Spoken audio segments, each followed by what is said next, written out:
AM 1060 KDUS Tempe Phoenix and KSLX HD2 Scottsdale Phoenix.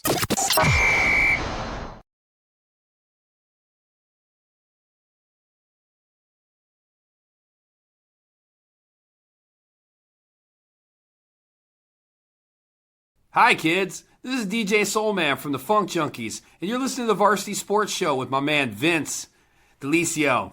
And what's your last name? It's Delicio. Okay, that's right. That's what I thought. Yeah, right. Okay.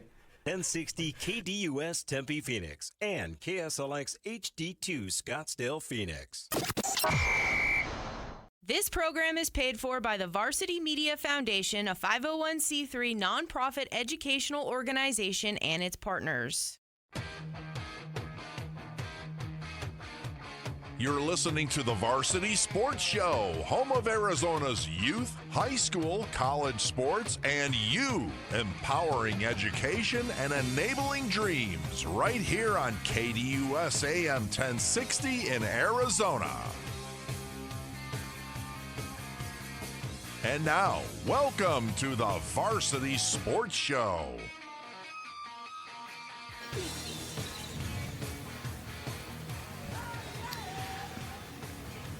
Good morning, ladies and gentlemen. Welcome to the Varsity Sports Show on AM 1060 KDUS Arizona.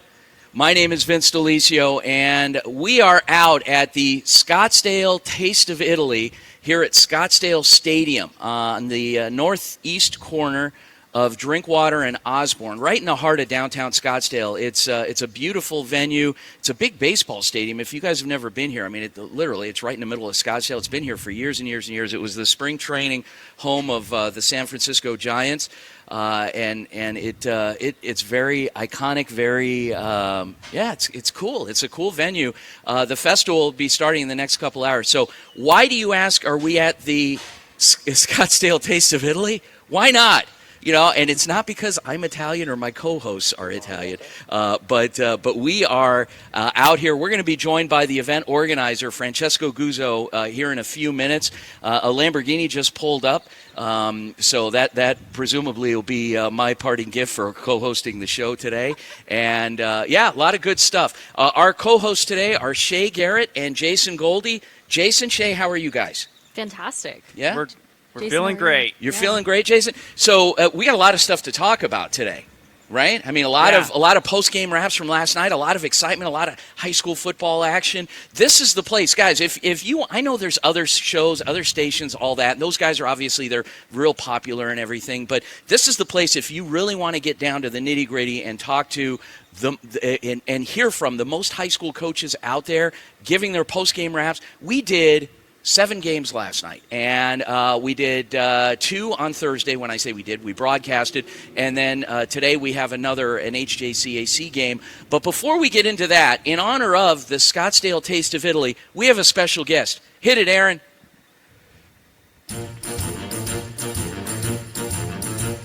So, joining us on the line is none other than one of our most popular guests in the history of the Varsity Sports Show, Anna Delicio, my mother. Ma. Hi. Hi. Hi, Vincent. Good morning.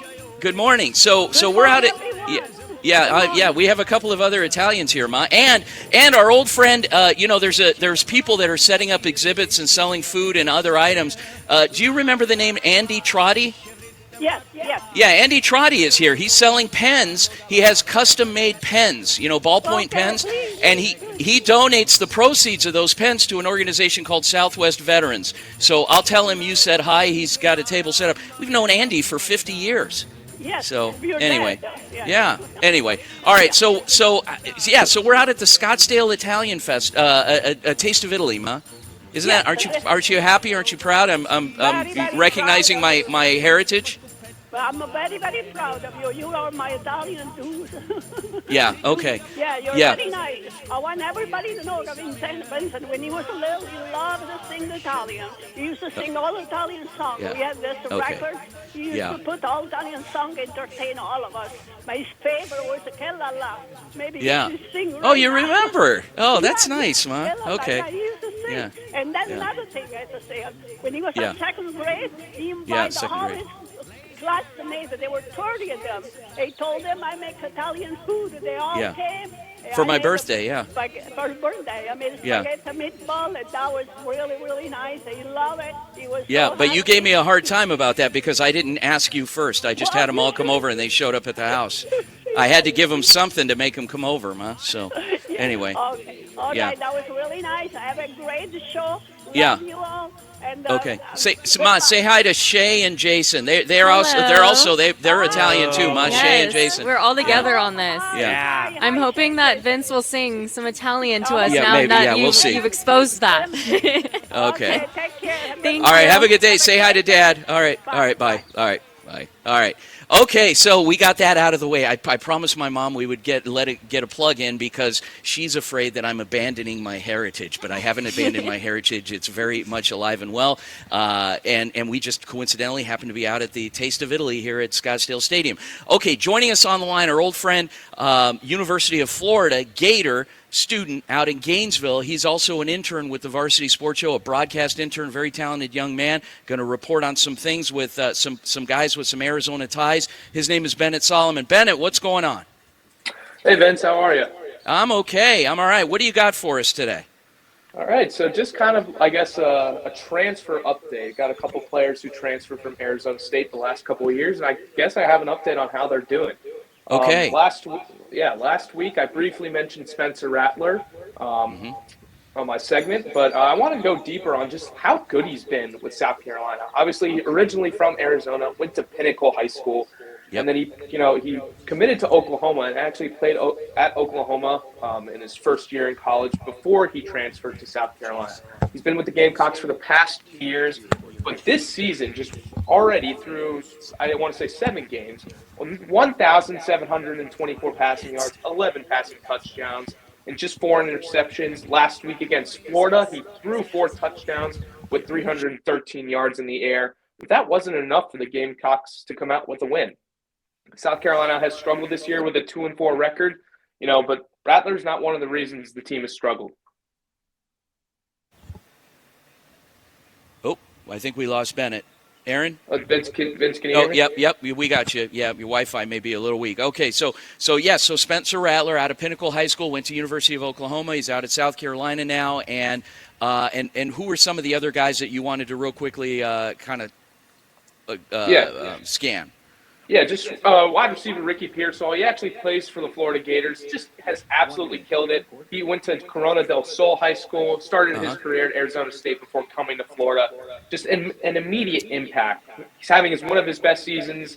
Last week, 10 catches, 166 yards, and the game-winning touchdown catch to help the Gators beat South Carolina.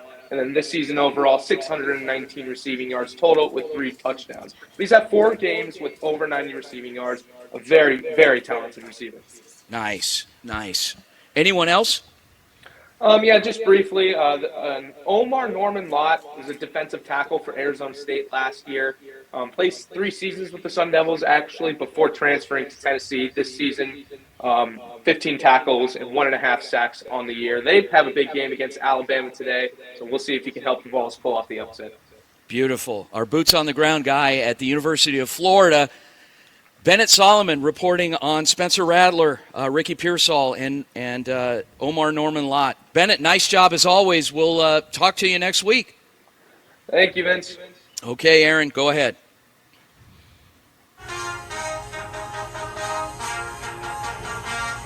Good morning, this is Bobby Murphy here with the Varsity Sports Show to give you an update on the Phoenix Suns before the regular season starts next week. The Suns have concluded the preseason with a record of 4-1, and their only loss being to the reigning champion, Denver Nuggets.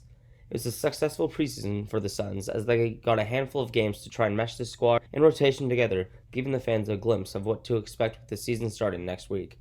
Kevin Durant and Devin Booker led the team in scoring, with newcomers Grayson Allen and Eric Gordon behind them, each averaging around 12 points per game. The biggest focus on these games was seeing how the depth would look entering the season, and this team looks pretty deep. The acquisitions of Allen and Gordon, along with sharpshooter Utah Watanabe and big men Yusuf Nurkic and Drew Eubanks, this bench will be solid. Phoenix ended the preseason with a 23-point win over the Los Angeles Lakers, where Durant lit up the scoreboard in the first half with 21 points. Watanabe, Eubanks, Saban Lee, and Nasir Little all looked great off the bench too. The Suns opened the season on the road on Tuesday against the Warriors before traveling to Los Angeles to face the Lakers on Thursday. The home opener is next Saturday against the Jazz. This has been Bobby Murphy here with the Varsity Sports Show.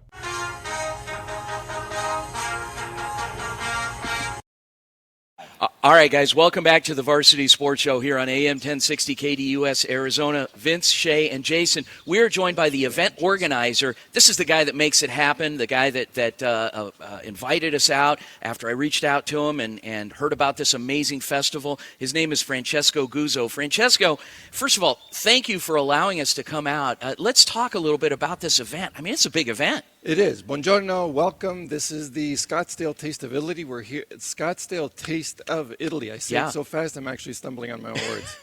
I think I've said it too many times this week. No, welcome. This is great. It's perfect weather. This is amazing right now. This is like the best time of the day. It's quiet. Vendors are still coming in. They're setting up. You just saw the Lamborghini coming in. We've got the whole Pantera Club coming out up the front. Wow. Their collector vehicles are going to be parked up there.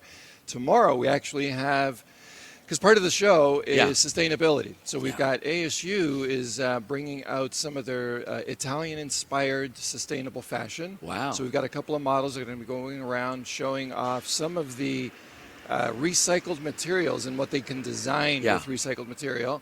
And then tied into that in sustainability, we have Waymo, of all things, is coming in tomorrow. They're bringing their driverless vehicle, and they're going to be parking it out here as well. But beyond that, you know, the food, the pizza, the pasta, the wine, the beer, all of it imported from Italy, the cannoli, the tiramisu. Yeah. Where do you want me to stop? Do I keep on going? No, keep going. Well, I only keep going if some of these vendors are going to get here soon. I know. Well, we have Mama Lucy over here. Yeah. We have D'Amico.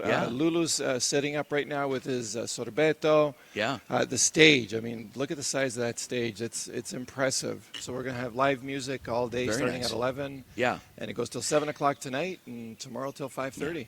Now, being Italian is a very exclusive membership, but you don't have to be Italian to come here, right? No. Actually, you know, I think we get more non-Italians that enjoy Italian stuff. Yeah. So, which is fun. I mean, everybody wants to know what Italians do, and we all have an appreciation for Italian food, and especially I think we have an appreciation for Italian wine. Yeah. I know I do. And so they come here. We've got a wine tasting that's going to happen down under. I saw that on the other end. Section.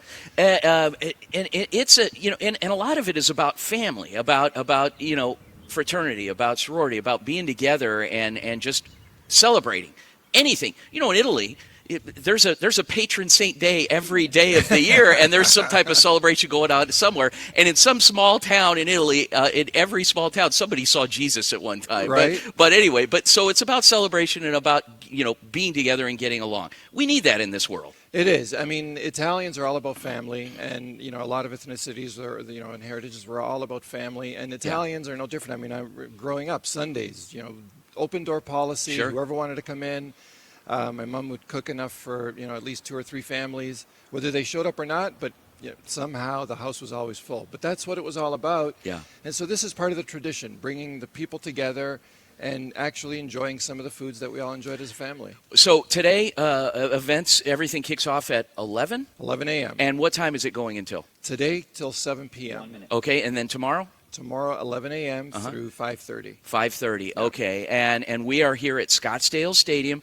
Been here the past 3 years, right? So the Scottsdale Taste of Italy. This is our 3rd edition of the event. Okay. The Scottsdale Stadium is a new venue. We wanted to try something different, something better. It's a little bit more logistically that works for us. And so we moved it to the Scottsdale Stadium. Awesome. Francesco Guzzo, event organizer here for the Scottsdale Taste of Italy. We're out at Scottsdale Stadium. We'll be here all show long. Come on out, guys, but it starts at 11. Come out then. Francesco, thanks so much for allowing us. We'll circle back with you, and thanks again. Look forward to it. Thanks for being here. All right, guys, stick around. We'll be back with Coach Jason Jewell of Brophy Prep Football.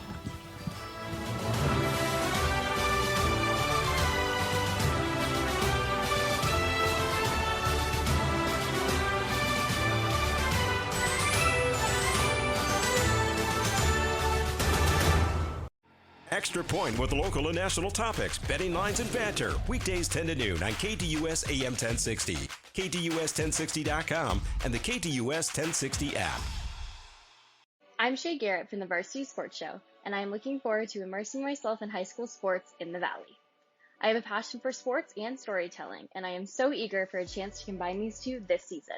Training Better Athletes was founded by renowned football coach Ron Sowers with the philosophy of training well-rounded young people in mind and body. TBA is the go-to for middle schoolers through the pros. Coach Sowers has worked with all sports but specializes in football offensive and defensive line skills training. Whether it's one-on-one or group training, reach out to Coach Sowers at trainingbetterAthletes.com or call him at 602-435-9064. You can't cheat the grind. Hey, local businesses, join the Varsity Sports Show and promote your business on our weekly radio show and game live streams. We have several options to promote your business affordably and reach our incredible audience. Call, text, or email us anytime if you'd like more information on joining our team. The Varsity Sports Show will work hard to promote your business through our audio and video platforms while also promoting all of our young people. 480-779-9437 or email us at varsitysportshow.com. Hey guys, Vince here to talk about Angel Dentistry. It's where my wife and I have gone for over 10 years, and we trust them with our routine and extensive dental care because they care. Dr. Amber Angel is an Arizona native, born in the town of Miami, and has been practicing in the Valley over 20 years. For general to comprehensive dental services, call 602-788-2008. Located off of Cave Creek Road just north of the 101 in North Phoenix. Angel Dentistry, proud supporters of our young people and proud partners of the Varsity Sports Show. Every Monday night, check out Ray Adams as he hosts the Monday Night Golf and Lifestyle Show from 6 to 7 p.m. here on KDUS AM 1060. This is the Broncos Football Report with Brophy Broncos head coach Jason Jewell on the Varsity Sports Show, AM 1060 KDUS, Arizona. Welcome back to the Varsity Sports Show on KDUS AM 1060. This is Jason Goldie. And last night, while the Diamondbacks were keeping us on the edge of our seats with an 8th-inning comeback, the game between Brophy College Prep and Corona del Sol was just as exciting. It came down to a Hail Mary attempt by Corona, trying to tie it up in the last 3 seconds. But Brophy was able to hold on to the win. The final score was Brophy 28 and Corona 21. I have on the line the head coach of the Brophy Broncos, Jason Jewell. Coach Jewell, thanks for coming on the show. Thanks for having me, Jason. I appreciate you. Very exciting win last night, Coach. What was going through your mind during that Hail Mary pass attempt that ended the game in your favor? Flashbacks of last year where we found ways to lose games at the end. And I'm just happy that it came out in our favor, that we were able to hold on to win. So I'm proud of our kids. Not every win is going to be a 40-point win. And you need a tough one sometimes, and I'm happy that we were able to pull it out. The Broncos did a great job of slowing down the Aztec offense. What are some other things the team did really well? Well, I think we ran the football well. We had 200 yards rushing last night. I'm proud of the effort there with our big offensive line. Are there any standout players you'd like to give a shout-out to? Oh, man, I haven't watched the film, but, right off the bat, I would say Cree Thomas, our corner. He had 2 interceptions last night. I believe he leads 6 to 8 interceptions. So early shout out to Cree. Brophy is now 6-2. It looks like you're in a good position leading up to the playoffs. What are some of the most important things you think the Broncos need to work on in order to get them ready for the playoffs? Well, the game last night, we kind of put ourselves in that situation. We need to fine tune some things. We missed a couple field goals and we turned the ball over late in the crucial situation. And they got our players and our coaches, quite frankly, need to understand that come playoff time, those mistakes are magnified.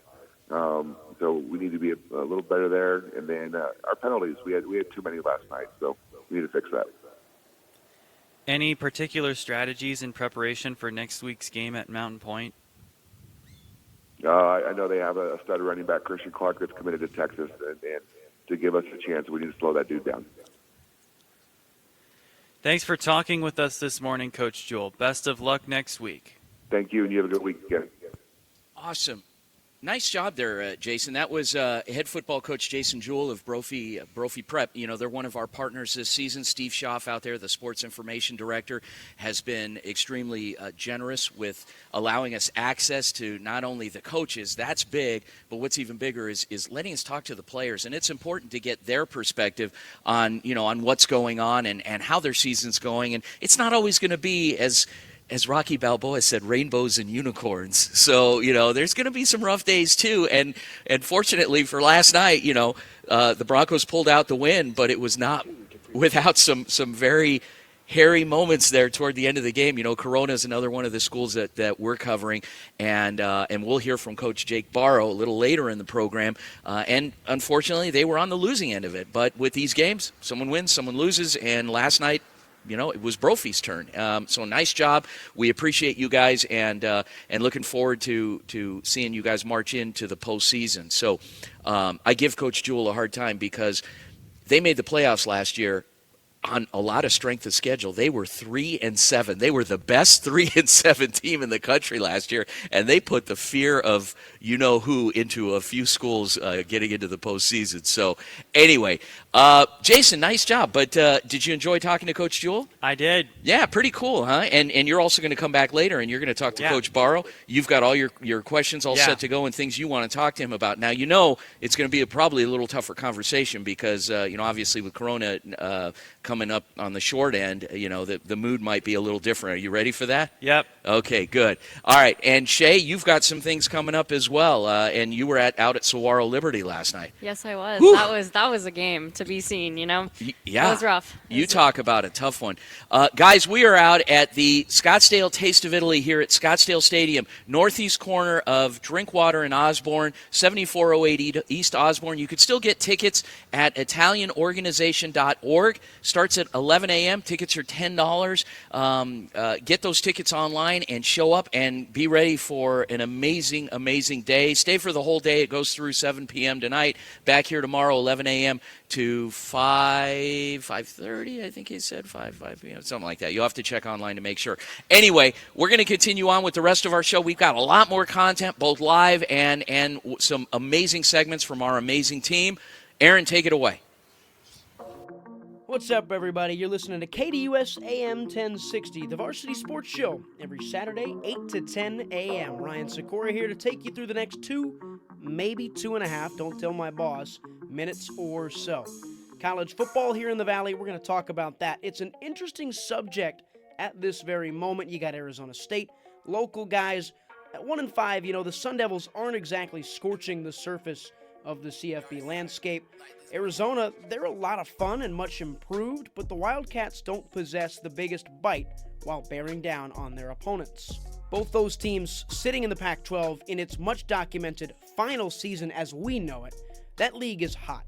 Week after week, the rankings roll out, and the rise of the conference's respect continues as its hourglass slides sand from top to bottom. That's all there really is to say in a nutshell. I mean, it's not like Washington earned what might be the Huskies' biggest win in a century this past weekend, or that USC decided to be USC again, have a Heisman Trophy hopeful, can't really say he's the favorite anymore, and get knocked down about 3 pedestals by your arch nemesis from South Bend. The Irish deserved every bit of that win. As did Oregon State, fresh off a resounding romp of UCLA. You got freshman slinger of the rock Dante Moore. He got beat up in that one. He's going to come around, though. He's got the skill set. He's got the swag. He's got the wonderfully fresh, flowing breeze of Piscataway, New Jersey in his future road trip destinations tab. And speaking of deserving wins, let's go back to Arizona. Who's Noah Fafita? I mean, he's the guy, I guess, that just beat a solid to very solid Washington State team. He's the guy that went 34 for 43 and tossed for 343 yards. Yes, that's a mouthful. He's the guy that's won back-to-back Pac-12 Freshman of the Week honors. Are Arizona good? I don't know. Probably too early in their hot streak and too late in the season to really tell. Did I mention USC lost? Yeah, they did. Did I mention UW won? Yes. Did I mention Oregon is still actually probably the toughest and most built-for-football team in the league? They are. And fourth down calls, they're scary. I think the Ducks are going to get those right going forward. Probably. I mean, I don't know, guys. I just cannot wait for Pac-12 football in 2024. Who's with me? I think that means I'm wrong, and I think that means it's my time to go. I hit the over today, 2 minutes and 30. I'll see you next week on KDUS AM 1060.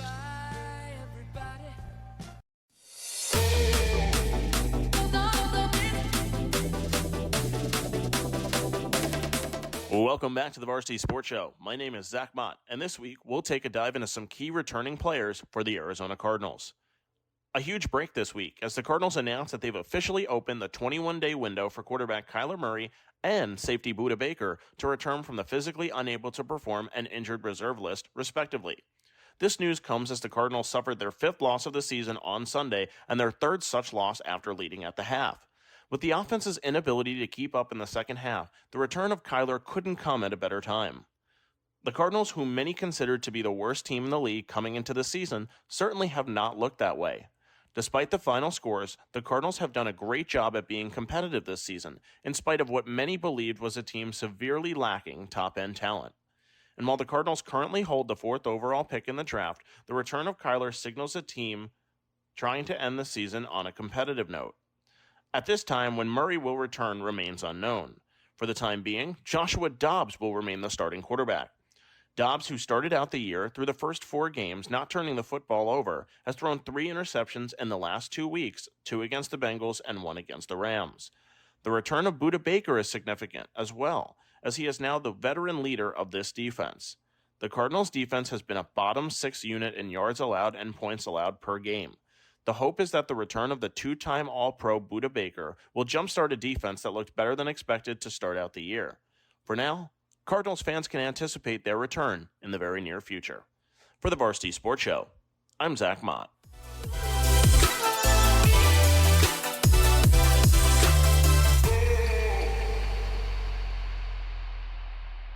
I'm Stephen Buxton with the Varsity Sports Show, and today we're going to talk about the Raiders. Surprisingly, a third of the way through the season, a team with high odds to be the number 1 overall pick in the upcoming draft has a 3-3 record after shutting down the Packers and Patriots.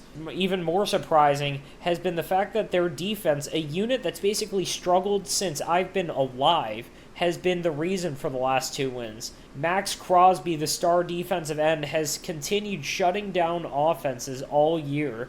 He's been wreaking havoc on quarterbacks, and he did these last 2 games. But the real question is going to be who's going to line up under center. Their starting quarterback going into the year, Jimmy Garoppolo, has been declared out for Sunday's game against the Bears with a back injury. And Brian Hoyer and Aiden O'Connell, a rookie out of Purdue, have both seen time this year.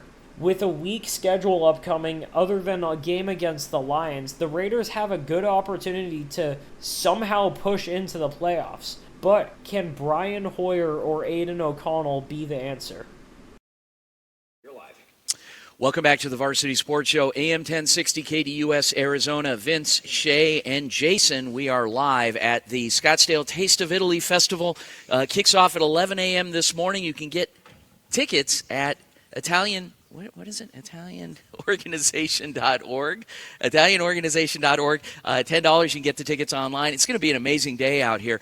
Joined again, Shay Garrett, Jason Goldie. Shay, last night you did analysis out at the Saguaro Liberty game. First of all, Liberty venue. What was the stadium like? I've never been in there. It's a phenomenal facility. Yeah, I mean, you pull in and it literally looks like a Target. Like the red and white, it's a ginormous school. And then you walk onto the field and it just does not disappoint. Beautiful field. They had pink end zones for breast cancer awareness. They had a pink night.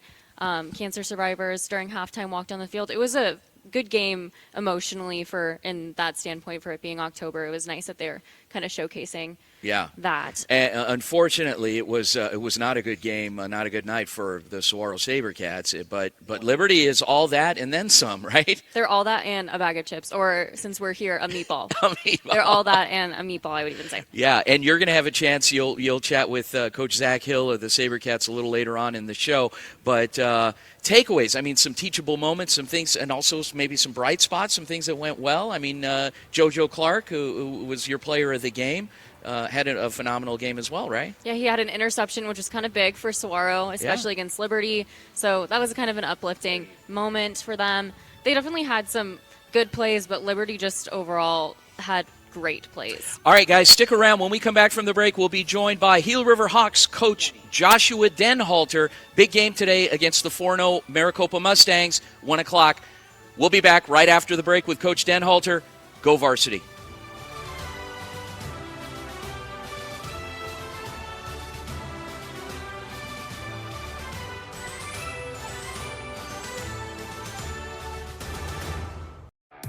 Check out KDUS AM 1060 on 100.7 KSLX HD2. That's right, HD radio on 100.7 channel number 2. I'm Lorenzo Lopez with the Varsity Sports Show, keeping you all informed with sports here around the valley. The Angry Crab Shack in Tempe, with an experience so good it remains indescribable, with something for every seafood lover. Try one of their amazing custom seafood boils, sandwiches, appetizers, and salads. Angry Crab Shack Tempe is located east of I-10 on Warner Road, 480-674-3847. The Angry Crab Shack in Tempe. Come ready to eat. Hey guys, Vince here. I'd like to introduce you to my friend Eric Perry. He owns Eco Roofing Solutions. They're local and a big supporter of high school sports all over Arizona. Yes, they're statewide. A little bit about me and Eco Roofing Solutions and what we're about. I'm a third-generation roofer here in Arizona, and I've been doing this for 25 years. Call Eric and his team at Eco Roofing Solutions, 480-695-7736, and they'll give you a fast, free, no-nonsense estimate. Tell them Vince sent you. Hi Varsity sports fans, this is Sykora. Make sure you stay tuned for our halftime where we break down different highlights from sports locally or otherwise. So plenty of entertainment and content coming your way if you stick around with us. What I personally think is cool about our halftime show is we cover different sports, maybe some you might not expect, and a variety of different content, of course, high school football, and maybe some professional stuff such as NFL highlights from the previous week. HD Radio is here for KDUS AM 1060. Check out your favorite shows and games on 100.7 KSLX HD2.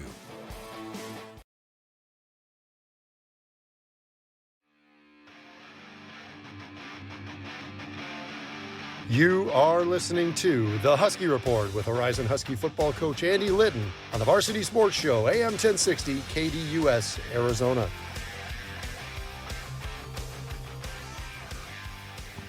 Welcome back to the Varsity Sports Show, AM 1060 KDUS, Arizona. Thank you guys for listening in. We are at the Italian Festival with Jason and Vince, of course, and we're just excited to be here. It's beautiful weather out here. I'm excited to talk to Coach Andy Litten in a few. So big win last night for the Horizon Huskies. They're on a tear, and they're peaking at the right time, heading into postseason on a high note. Big win last night at the defending 5A state champion Higley Knights. That was no small feat. Came away with a nice win, showcased a lot of great things. Our broadcast team was kind of filling me in on all that last night, and just really excited and proud of the efforts of this team. So Coach has a lot of weapons. Offensively, he's got this two-headed monster in a running back tandem that is like no other in the state of Arizona. Anthony Sykora and Bodie Zamorano. And these guys, on any given night, one of them could rush for 150, 200 yards without even breaking a sweat. And so they've been great. So, Shay, take it away with Coach Litten. Hi, Andy Litten. Are you there? Yes. Hi, I'm Shay Garrett. It's super nice to talk to you this morning. Thank you for joining us. Yeah, for sure. Congratulations on the big win last night. I think my biggest question for you is, how does your team celebrate a win in like a non-football sense? I think that we did the typical after win Friday where the kids went to in and out. They staying on the bus, and us as coaching staff got working on the next week. So as for celebrations, we give our guys about 24 hours, and then we're on to the next. So we're already starting to transition on to Cactus Shadow. And then was there any moment in the game last night where you kind of just were taking it in? Was there a notable moment that you want to point out? Yeah, for sure. Once we took the lead, 21-6, with about 8 minutes left, you really kind of sink in that we're going to be able to, really, I felt like we were in control of the game, and and then obviously when we got the ball back with the punt. That's when it kind of really sank in that we're going to take this and win. And we were really excited at that point, and we started to celebrate. And then who are some members of your team that make your team from good to great? So I'm going to talk about some unsung guys that I just think are the heart and soul of our group, and that's Jackson Murray. He goes like Judd. He's our nose tackle, strongest guy on the team, and we for the most part ran a 3-man front against Higley, and he commanded multiple blockers and took on double teams all night and just wreaked havoc. And so he really makes our defense go, because when we're able to control the line of scrimmage with 3 guys, because Judd's doing his job, I think that it just makes us really, really tough. And then on our offensive side of the ball, unsung guys that don't get enough credit. Calvin Cox, our outside split receiver, he does all the small things, and the ball doesn't always find his way, but he always looks to influence the game. And I think that those 2 leaders, even though they're quiet leaders, really help kind of win big games like that. And you talk about how you didn't get to go to In-N-Out last night, and you started watching film and preparing for next week. What are some tactics you're going to use to prepare for next week's game? They've got a great athlete at quarterback, and so we're going to try to figure out a way to kind of corral him. And they do a great job spreading the ball out to different receivers. And, we've got a tough task ahead of us defensively. Offensively, we want to make sure that we, continue to institute our physicality and make sure that we make people accountable. Awesome. Thank you so much, Coach Litten. I hope that one day after a game you'll get to get in and out with your team, maybe after the season's over, after the hard work is done. But thank you so much for joining us. I got to pipe in, Coach. No offense, but the last person I wanted to see after a game was the coach that got done yelling at me in a game. So you could go yourself, but give those kids a break. But anyway, I'm kidding. I know they love you and they admire you. So, Coach, they probably want you to join them. But anyway, so you're not all wrong, right. Honestly. Yeah. Thanks, Coach. We'll talk to you next week. Thank you. Yeah, all right. Wow. Bye-bye. So a great guy, and he'll join us, win or lose. They've lost a couple this season, but like I said, they're peaking at the right time.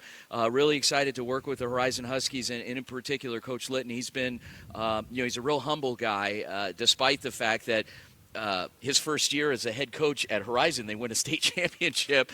Prior to that, he was the offensive coordinator at Hamilton. They're playing in a state championship game, and he's year in and year out has put some really tough teams out there on the field and knows how to get the best out of his players, and his players love him for that. So what a show. What a show so far. I actually made a mistake earlier. I said we were coming back with Gila River Hawks coach. He'll be joining us in the next segment. I was looking ahead. It was actually Coach Litten, from Horizon, and so excited for the Huskies. We've got some other reports coming up. Parker Gurash, who is one of our Scottsdale Community College broadcast interns, is an aficionado on high school basketball, and he's also been doing play-by-play in color out at Desert Mountain, and kind of alternating those duties with Sebastian Mundaka, and also working some production for us. So he's been doing a great job this semester. He's got a report on high school basketball he'll be bringing up, and then Tanner Tortorella is going to talk some WNBA right after that. And then when we return, we'll be back with Gila River Hawks of the HJCAC Juco football head coach Joshua Denhalter. So, Aaron, take it away. The high school basketball scene is just around the corner here in the Valley, so I thought I'd give you 3 seniors and 3 juniors that you should watch out for in the Arizona high school basketball scene in 2024. Number 1, Brady Hennig. The 7-footer that comes from Cactus High School is by far one of the most dominant players we have in our state today. The recent Cal Baptist commit has made huge strides in his game this summer. He was a walking 20-20 every night last season, so expect to see him as one of the best centers in the country this year. Number 2, Styles Phipps. One of the craftiest guards we have in the Valley comes from St. Mary's High School. From the games I've seen him in person, he's able to get to his spots with impressive balance and vision of the court. He can pull it from anywhere and showed that by leading the 24 class in scoring last year. Watch out for Styles to be a man on a mission to get that state championship ring. Number 3, Anthony Batson Jr. and has been one of my favorite players to watch. He averaged around 18 and 5 a game, but it almost seems like he's gone up another level again. His athleticism and ways he uses his explosiveness is what makes him one of the tougher players to guard in the state. I can't wait to see what he does at Notre Dame Prep this year. Now let's take a look at the junior class here in the high school basketball scene with number 1, Koa Pete. Koa might be one of the best prospects to ever come out of Arizona, and he's still got 2 more years left. He's the most effective while being used as a playmaking four-man offensively and is an absolute problem on the defensive side. He is definitely the frontrunner for Arizona Gatorade Player of the Year. Number 2, Lex Klontz. Lex is a 3-level scorer who can get to his shot in a multitude of ways. The kid has range for days and has continued to develop his game to make him a more complete guard. I really like what he can do and expect him to be around the 20-point per game mark this upcoming year. Number 3, Denali McNeil. After helping Canyon View get to a 21-8 record, McNeil also had a breakout season.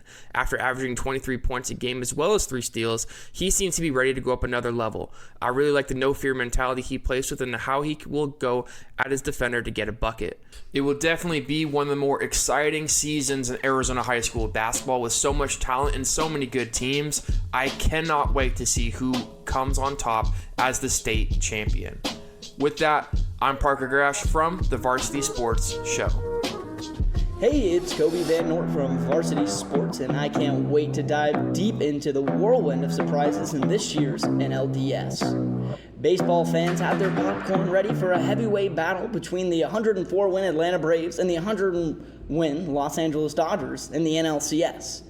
But what they got instead was a thrilling showdown between the Philadelphia Phillies and the Arizona Diamondbacks. Talk about an underdog story. Both the Phillies and the Diamondbacks finished the regular season a significant distance from the top spot, but they pulled off remarkable playoff performances to land in this stage of the competition. Baseball fans already know this: the postseason is as unpredictable as it gets. You see, despite all the sophisticated probability data and analytics that teams have at their disposal, baseball remains incredibly random. It's this unpredictability that makes baseball one of the most thrilling sports. As Braves president and general manager said, quote, "That's what makes baseball great. You're constantly looking for answers." So what's the bottom line? In baseball, reaching the playoffs is like rolling the dice. You have a chance, but there are no guarantees. Now you might wonder if regular season success offers any assurance. Well, not quite. The Braves, who secured 205 wins over 2 seasons, faced playoff disappointment. Here's the catch, though. Even with all this knowledge and preparation, there's still no surefire way to ensure peak playoff performances. The postseason brings its unique set of challenges, and predicting who will shine is as elusive as ever. To make matters more interesting, the Diamondbacks, who trailed the Dodgers by a considerable margin in the regular season, ended up by sweeping the Dodgers right out the building. They scored 19 runs while the Dodgers never even had a lead in the series. So, the Dodgers, who despite their 100-win regular season, are still trying to figure out how to master the postseason. So as we say goodbye to another exciting NLDS, we're reminded once again that baseball's beauty lies in its unpredictability. From Varsity Sports, I'm Kobe Van Nort.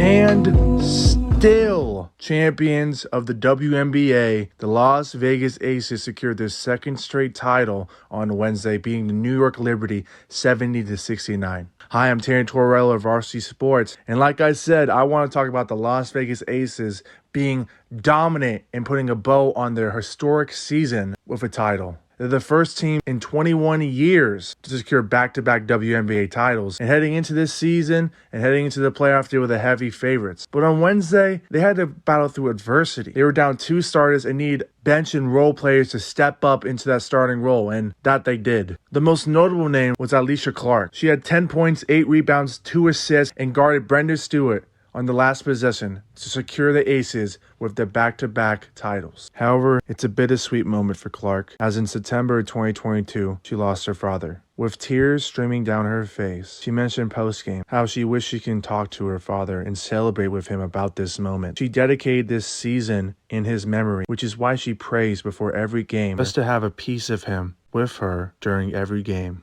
Clark calls her dad her sixth man whenever she plays, and you can feel that energy on the court as she was a hound on the defensive end as she got a little bit of extra help from her father up above. It was a beautiful moment Clark was willing to share to an audience that hit home for many. as the Aces cap off an historic season with a title. I'm Tortorella with Varsity Sports, signing off.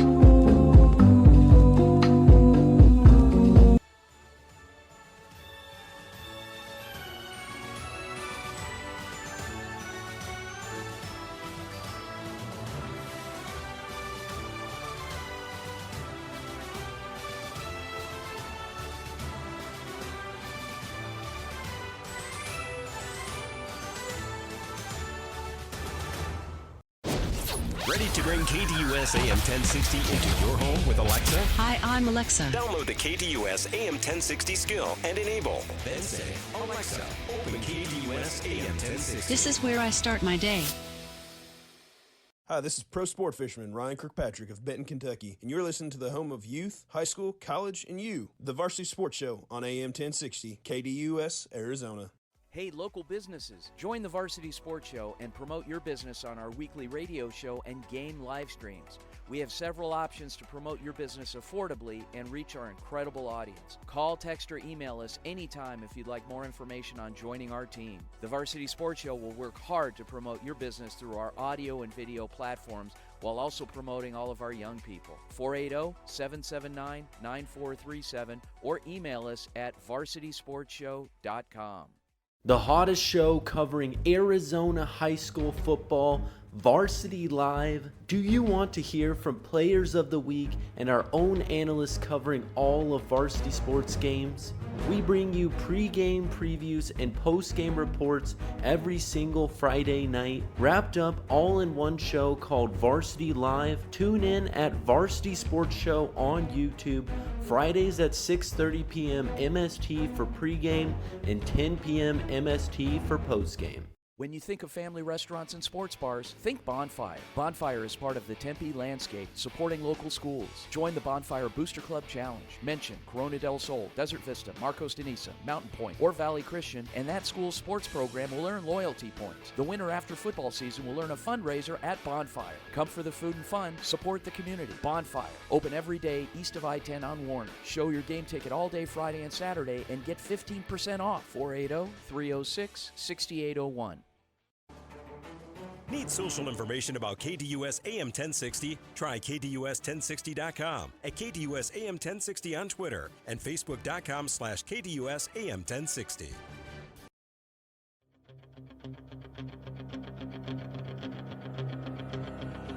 It's the Juco Report on AM 1060 KDUS Arizona, the Varsity Sports Show. News and notes from the Hohokam Junior College Athletic Conference.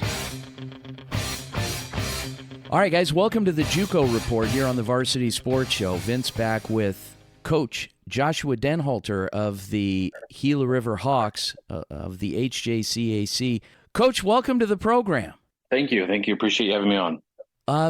Coach, it's interesting because, first of all, I obviously want to talk a little bit about your team, but before we do, we want to get to know you. You're the new guy in this league this year, but you're not so new because you've kind of been hanging around a bit, and you've done some things that really I want to say examined the state of junior college football, and we can talk a little about that. And you are a bit of a Renaissance man. You're a published author, and we'll talk about that.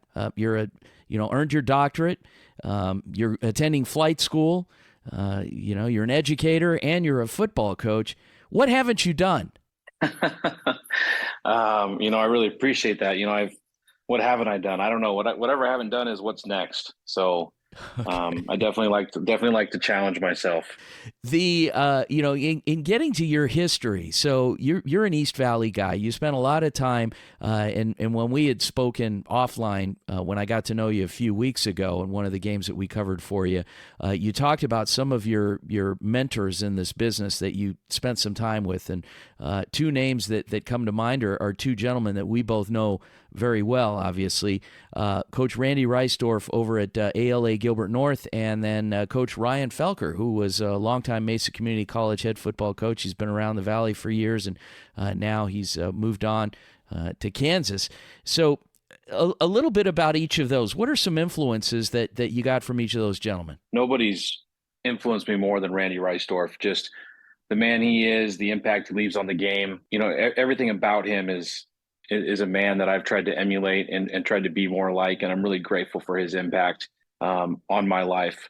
And at the end of the day, my biggest hope as a coach is that I can be somewhat of a similar impact on the players that I coach and the coaches I coach with, because obviously my relationship with Randy was as a peer and as a coworker. And really a lot of my sayings and a lot of the things I believe about football and about life are things that I've heard Randy Reisdorf say, such as, just my coaching philosophy is character plus chemistry equals championships. And I'm not ashamed to say I stole that right from him, because I couldn't figure out something that was more true to me. As far as Coach Felker really helped me with my dissertation. And so meeting with Felker, he really helped give me the lay of the land in Arizona, what Juco looked like. I talked to a lot of his players. I interviewed him several times, and he gave me all the resources he had as far as what exchange happened, what went down, how football went away. Really gave me, as an outsider at that time, a really good perspective of what really happened to Juco football in Arizona. In moving over now and talking about your team, the Gila River Hawks, and they've been and actually it's a team that Coach Felker helped to put together when this league was formed, and now you're running this team. Some of the teachable moments, because right now you're 1-2 and you're facing the top team in the league today in the Maricopa Mustangs at 4-0. Some teachable moments along the way this year that you've been able to take from each game and that you've been able to work on and really focus on with your team. So I think the biggest thing is realizing that a growth mindset applies to everyone. So I really look at where we're at in the season, 1-2. We have a lot of talent at the top of our roster. We're struggling a lot because we don't have a lot of depth on our roster. At the end of the day, like, you can sit there and you can point fingers and you can have excuses, but it all falls down on me. That's ultimately my job, to go out there and get more players and have more guys here. So that's the biggest area of growth that I see is us moving forward. How do we make sure that we're growing the football program? And I really would love to see Gila River be filled with local guys. Right now, at least half our roster is from guys out of the state. All right. Dr. Joshua Denhalter, head coach of the Gila River Hawks, joining us today for our Juco report. Coach, good luck this afternoon against the Mustangs. We'll look forward to chatting with you a little later. Thank you. I appreciate you. Hey everyone, this is Aaron Nemiroff reporting with the Varsity Sports Show. On Monday night, the Dallas Cowboys defeated the Los Angeles Chargers at SoFi Stadium by a score of 20-17. Both teams were in the playoffs last year, have stars on both sides of the ball, and the game was close for all 4 quarters. But the aspect of the game that has drawn the most attention is the Chargers fan who was shown several times on ESPN's broadcast. The fan who was shown getting incredibly excited at times and at other times distraught was Marianne Doe. Her expressions throughout the game broke the internet, and people on Twitter couldn't stop talking about it. The conspiracy theories immediately broke out, with many NFL fans believing she was an industry plant. This essentially would mean that the NFL intentionally placed this woman there as an actor to bring more life to the broadcast, as well as have people talking about it on social media to gain popularity.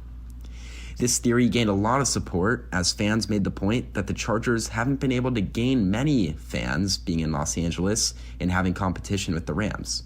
There have been multiple occurrences where the crowd is shown at Chargers games and seats are mostly empty. On Tuesday, the morning after the game, Doe joined the Pat McAfee show on ESPN as a guest to defend herself to the NFL world.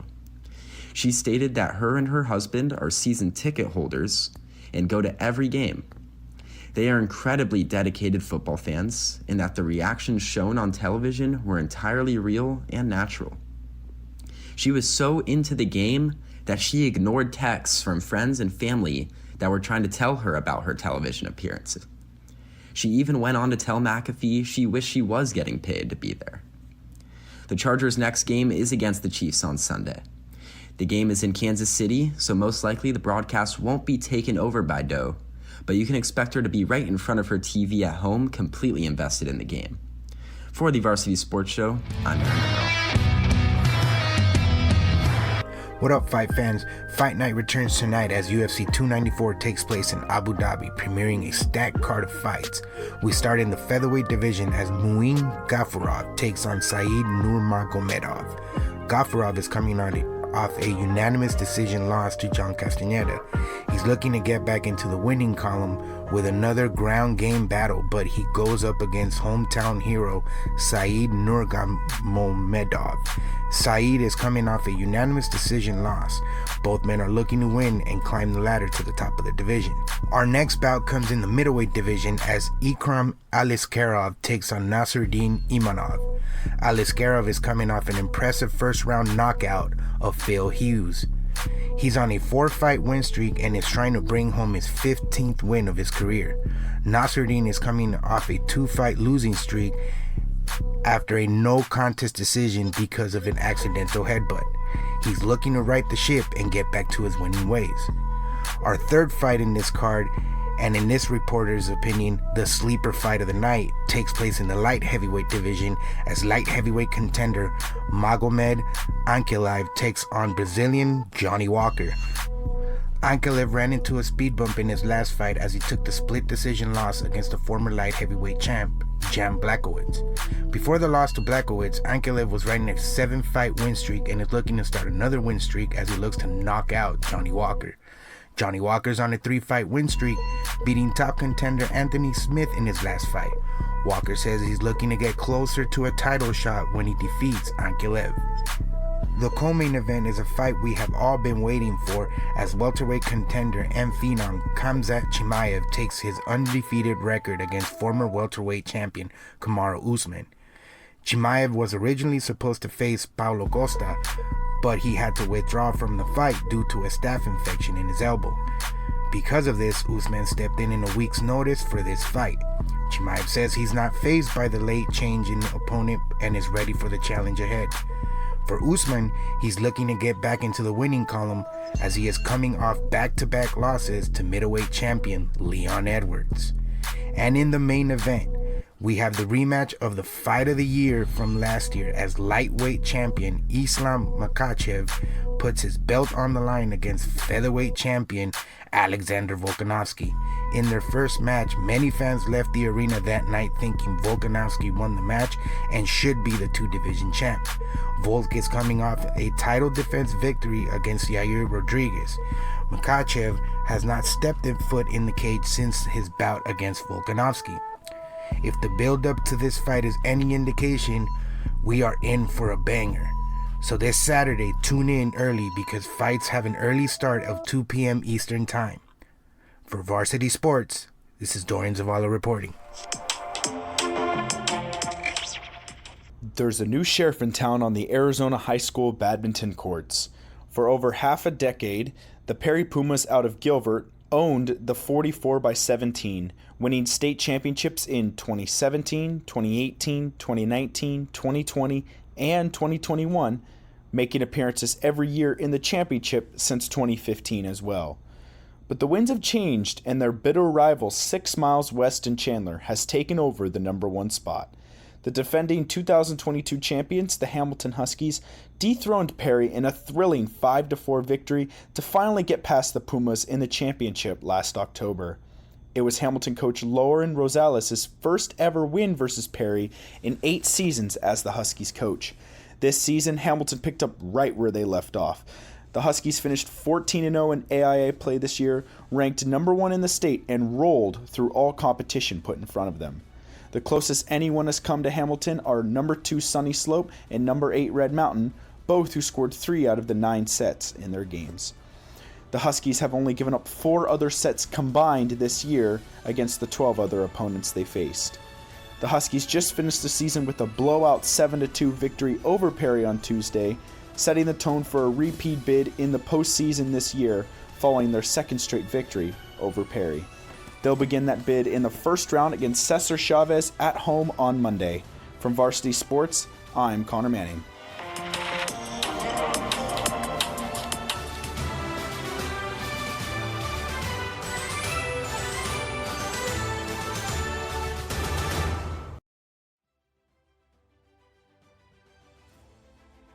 Thank you for listening to the Varsity Sports Show, where our mission is to empower education and enable dreams, creating an unmatched platform to showcase talent both in front of and behind the microphone in radio, television, podcast, and live streaming. The Varsity Sports Show, still your home for youth, high school, college, and you in Arizona and beyond. Broadcasting from the Superbook Sports Studios, KDUS AM 1060 Tempe, Phoenix, and KSLX HD2 Scottsdale, Phoenix.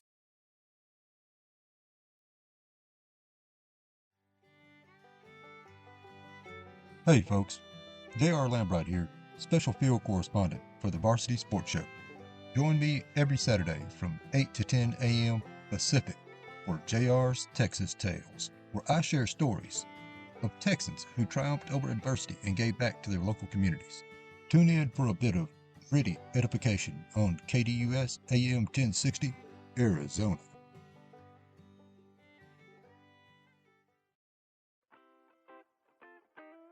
The Angry Crab Shack in Tempe, with an experience so good it remains indescribable, with something for every seafood lover. Try one of their amazing custom seafood boils, sandwiches, appetizers, and salads. Angry Crab Shack Tempe is located east of I-10 on Warner Road, 480-674-3847. The Angry Crab Shack in Tempe. Come ready to eat. Hey, this is Sophie, and you're listening to my dad, Vince. Dad, you owe me $20 now. AM 1060 KDUS Tempe, Phoenix, and KSLX HD2 Scottsdale, Phoenix. This program is paid for by the Varsity Media Foundation, a 501c3 nonprofit educational organization, and its partners. You're listening to the Varsity Sports Show, home of Arizona's youth, high school, college sports, and you, empowering education and enabling dreams, right here on KDUS AM 1060 in Arizona. And now, welcome to the Varsity Sports Show.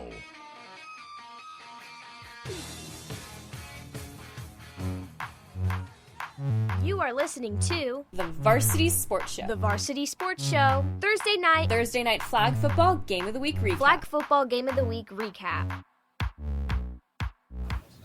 Welcome back to the Varsity Sports Show on AM 1060 KDUS Arizona. I'm Shay Garrett, and joining me is Emilee Searle, the Highland Hawks flag football player of the game. Emilee, are you there with us?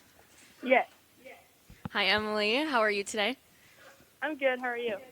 Good, thank you. So I think my biggest question for you is, how did you get into flag football?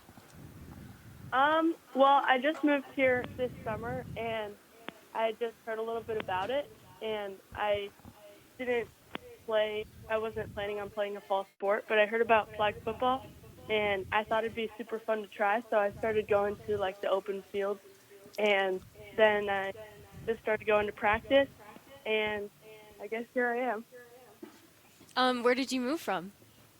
I moved from Hamilton, Montana. Okay, what brought you guys here, your family here? I don't know. My parents like the area. And how are you liking Arizona? Are you liking it a little better? It's hot here. Yeah, I love the heat. You do? That's rare. Well, give it a couple summers. Maybe you won't love it as much. Yeah. What is your favorite memory so far of playing flag football? My favorite memory is probably the bus rides are super fun. We play music, and especially on the way back, it's super fun because we all just get hyped and listen to music. And is it hard going from working and doing school and then playing football at night? Is it kind of hard to be a student athlete, or what is your lifestyle like as a student athlete? It's hard to. It was hard at first trying to balance. I had to go to some tutoring earlier in the year, but I got that balanced out, and now I don't have as much conflicting things going on. But at first it was hard, but I just had to get used to it. And then how do you kind of get into a game mindset where you're like, I'm going to win this game. I'm not a student right now. I'm a true athlete. What does that process look like for you? Well, I try to just, if I'm on the bus on the way to a game, I try to just put my headphones in and listen to music on my own, like think about what I'm going to do in the game. And during school, I try to drink a lot of water because that's definitely a big factor for me. Yeah, it's hot here, as we said, and hydration is definitely key. I can't even imagine running back and forth on a field with being dehydrated. That's probably no good. Yeah. Well, thank you so much for joining us, Emilee. Good luck next week at your game, and I hope you have a good week. Thank you. You too. Thank you. So what we did is nice job, Shay, by the way, and you know, Emilee, if your family is listening from Montana, hey, all you guys out there, Emilee was our player of the game on Thursday night. Amazing job to cap off our flag football coverage. We did 8 weeks of games in this first year of flag football for the AIA. It was a lot of fun. It was interesting. It was a little unpredictable at times. We didn't know what to expect. But I thought it went really well, you know, and there are a lot of stars in flag football. There's a lot of girls that are extremely talented that really took to the sport. And I say that, I don't mean it in a condescending way, because anytime you start a new sport, you're kind of getting a feel for the athletes. And in talking to the coaches week after week, they took to it. I mean, the coaching was incredible. The physical stamina of a lot of these athletes in taking to a brand new sport was incredible. And we're so excited to be partnering up with NFHS and the AIA to have brought you 8 weeks of the Varsity Sports Show Thursday Night Flag Football Game of the Week. So thanks for the opportunity to everyone involved, coaches, athletes, in allowing us access. We got a lot of great stuff coming, and we have a report from Ella Wolter-Sanchez with our Scottsdale Sports Report. Ella, of course, is our intern from Arcadia High School, very talented, and looking forward to hearing from her. Take it away, Aaron. What's up? This is Ella Wolter-Sanchez with your Scottsdale Sport Report on the Varsity Sports Show. With football being in Week 10 and ranks now updated, I figured we should do a mid-season update on our SUSD squads. So far, this season has been both interesting and surprising. Thus far, 2 of our SUSD teams, Arcadia and Desert Mountain, have remained undefeated. To review, let's start at the bottom of the records with Coronado. Unfortunately, they have yet to win a game and remain at 0-8. Next, we have Chaparral, who has only been able to gain 2 wins out of their 7 games. For Week 10, their opponent is number 2 ranked Centennial, which shows you how hard their schedule is as they face Saguaro in Week 8 and Pinnacle in Week 7. Speaking of, next up we have Saguaro, who is 4-3 on the year, but a team I believe can rally to a postseason spot despite having such tough opponents. Their Week 10 opponent is number 1 ranked Liberty Lions, and they sit at number 9 in 6A.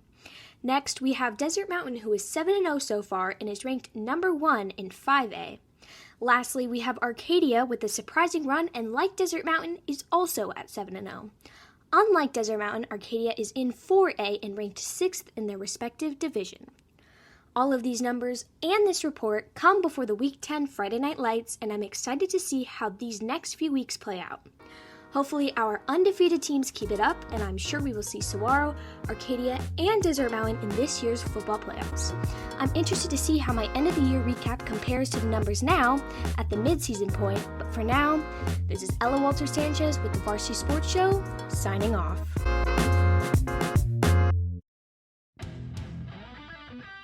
This is the Titan Report featuring Arcadia Titans football on the Varsity Sports Show. Welcome back to the Varsity Sports Show, AM 1060 KDUS Arizona. Vince, Shay, and Jason out at the Scottsdale Taste of Italy here at Scottsdale Stadium, northeast corner of Drinkwater and Osborne Road, right in the heart of Scottsdale. Everybody's getting set up. The festival will kick off right at 11 a.m. today, run through 7 p.m. You can still get tickets online at ItalianOrganization.org. and $10, I believe, which is a steal. You come here and meet a lot of great people, see some exhibits. They might even let you drive the Lamborghini that's sitting over there if I don't take it first. There's a stage. There'll be music, bands performing all afternoon, and who knows, I may even grab a mic and jump on. I don't know. Shay is kind of motivating me to do that. Yeah. I'm fingers crossed on that. Joined on the line by a good friend of ours from Arcadia High School football. He's been joining us every week. His name is Jeff Alba. Jeff, 8-0. We got something. If you guys are suspicious, number one, we've been covering you. We're undefeated with you. You've been on with us every week that you guys have won. We got to keep this thing going. Yeah, good morning, guys. No doubt.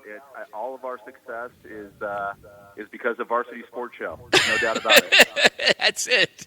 There you go. The truth comes out. Jeff, talk to us about last night. So you guys were out in Santan Valley. Now, granted, I know Combs has kind of taken their lumps this year, but you still were, you were in enemy territory, and you came away with a shutout victory. Yeah, we were, and, we're coming off a bye week and fall break, and I think the team was a little bit rusty, to be honest with you. We went down there, and Combs is a tough team. Give them credit. It was their senior night. They played us tough, and, we handled our business in the first half and went up 19-0, and luckily our defense stepped up and shut them out. And just things were a little bit slower in the second half, but we came away with the win. Talk to us about our player of the game. Our player of the game was Brady Forrest, and give us some highlights of Brady's performance last night. Yeah, Brady is just one of those guys that's just really the anchor of the offense. You can always rely on him whether things are going good or bad at the time. Brady's just so consistent, and we just keep feeding him the ball, and he just continues to make plays. So he was really our star of the game, and took care of business in the first half to give us that 19-0 lead.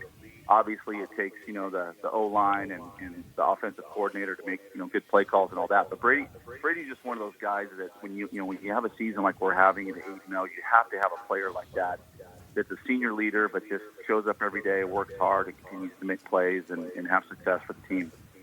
Well, he had all three of the TDs last night. The play of the game last night was a 68-yard touchdown. It was the last play of the first quarter that made the score 13-0. But I mean, just an electric, dynamic player. But what I really enjoy about your offense is that your quarterback spreads the ball out. You've got a great core of receivers. You've got a strong running game. Your line play. I mean, kind of give us a breakdown. Position group by position group, starting with the offensive line. Yeah, the O-line is rock solid. I mean, these guys step up and do their job, and I think what we've been doing that's given us a lot of success is establishing that run game early, and that all starts with the offensive line, and they're executing, and they prepare really, really well, and we've got some great guys out there that are taking care of business. And then I have to mention our wide receivers and what they've been doing from a blocking standpoint. I think sometimes that goes unnoticed, but if you go back and watch our film, you'll see our receivers really going down and executing and blocking downfield to create these opportunities for Brady. But that's been a real big key to our success, as well as our downfield blocking from our receivers. And then again, our play calling continues to be really solid with BJ Pasquale, our offensive coordinator. What's interesting, is that it's. This is something that is I can't remember. I grew up in Phoenix. I've been out here since, since the early 70s, and I don't remember Arcadia High School being undefeated this late in the season. We'd have to go through the history books here, but when was the last time this was done?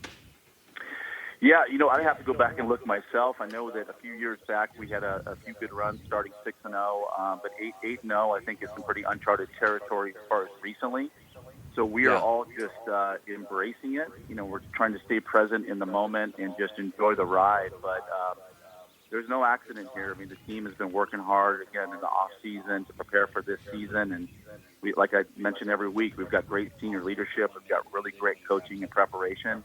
And it's all coming together. But we've got a couple really tough games coming up here at the end of the season before we head into the playoffs. Jeff Alba from Arcadia High School, the Titans. Jeff, thank you so much for allowing us access to the team and partnering up with us this season. 8-0, the Arcadia Titans And it's all because of the Varsity Sports. No, I'm kidding. All because of the efforts of these young men and these fine coaches and the Arcadia community, parents, everyone else involved. So it takes a village. And Jeff, thanks so much. Good luck, and we'll talk to you next week. Thanks, Vince. Have a good day, guys. All right. Wow, Arcadia. I mean, this is something that is historic, this run. And, you know, you're going to look back on this 30 years from now and say, wow, remember when we were 10-0? Remember when we won a state championship? Congratulations to Arcadia and the run that they've had. Guys, when we come back from the break, more good stuff on the Varsity Sports Show. We'll be joined by Desert Mountain head coach Conrad Hamilton. Big win last night for the Wolves. We'll be right back. Go Varsity.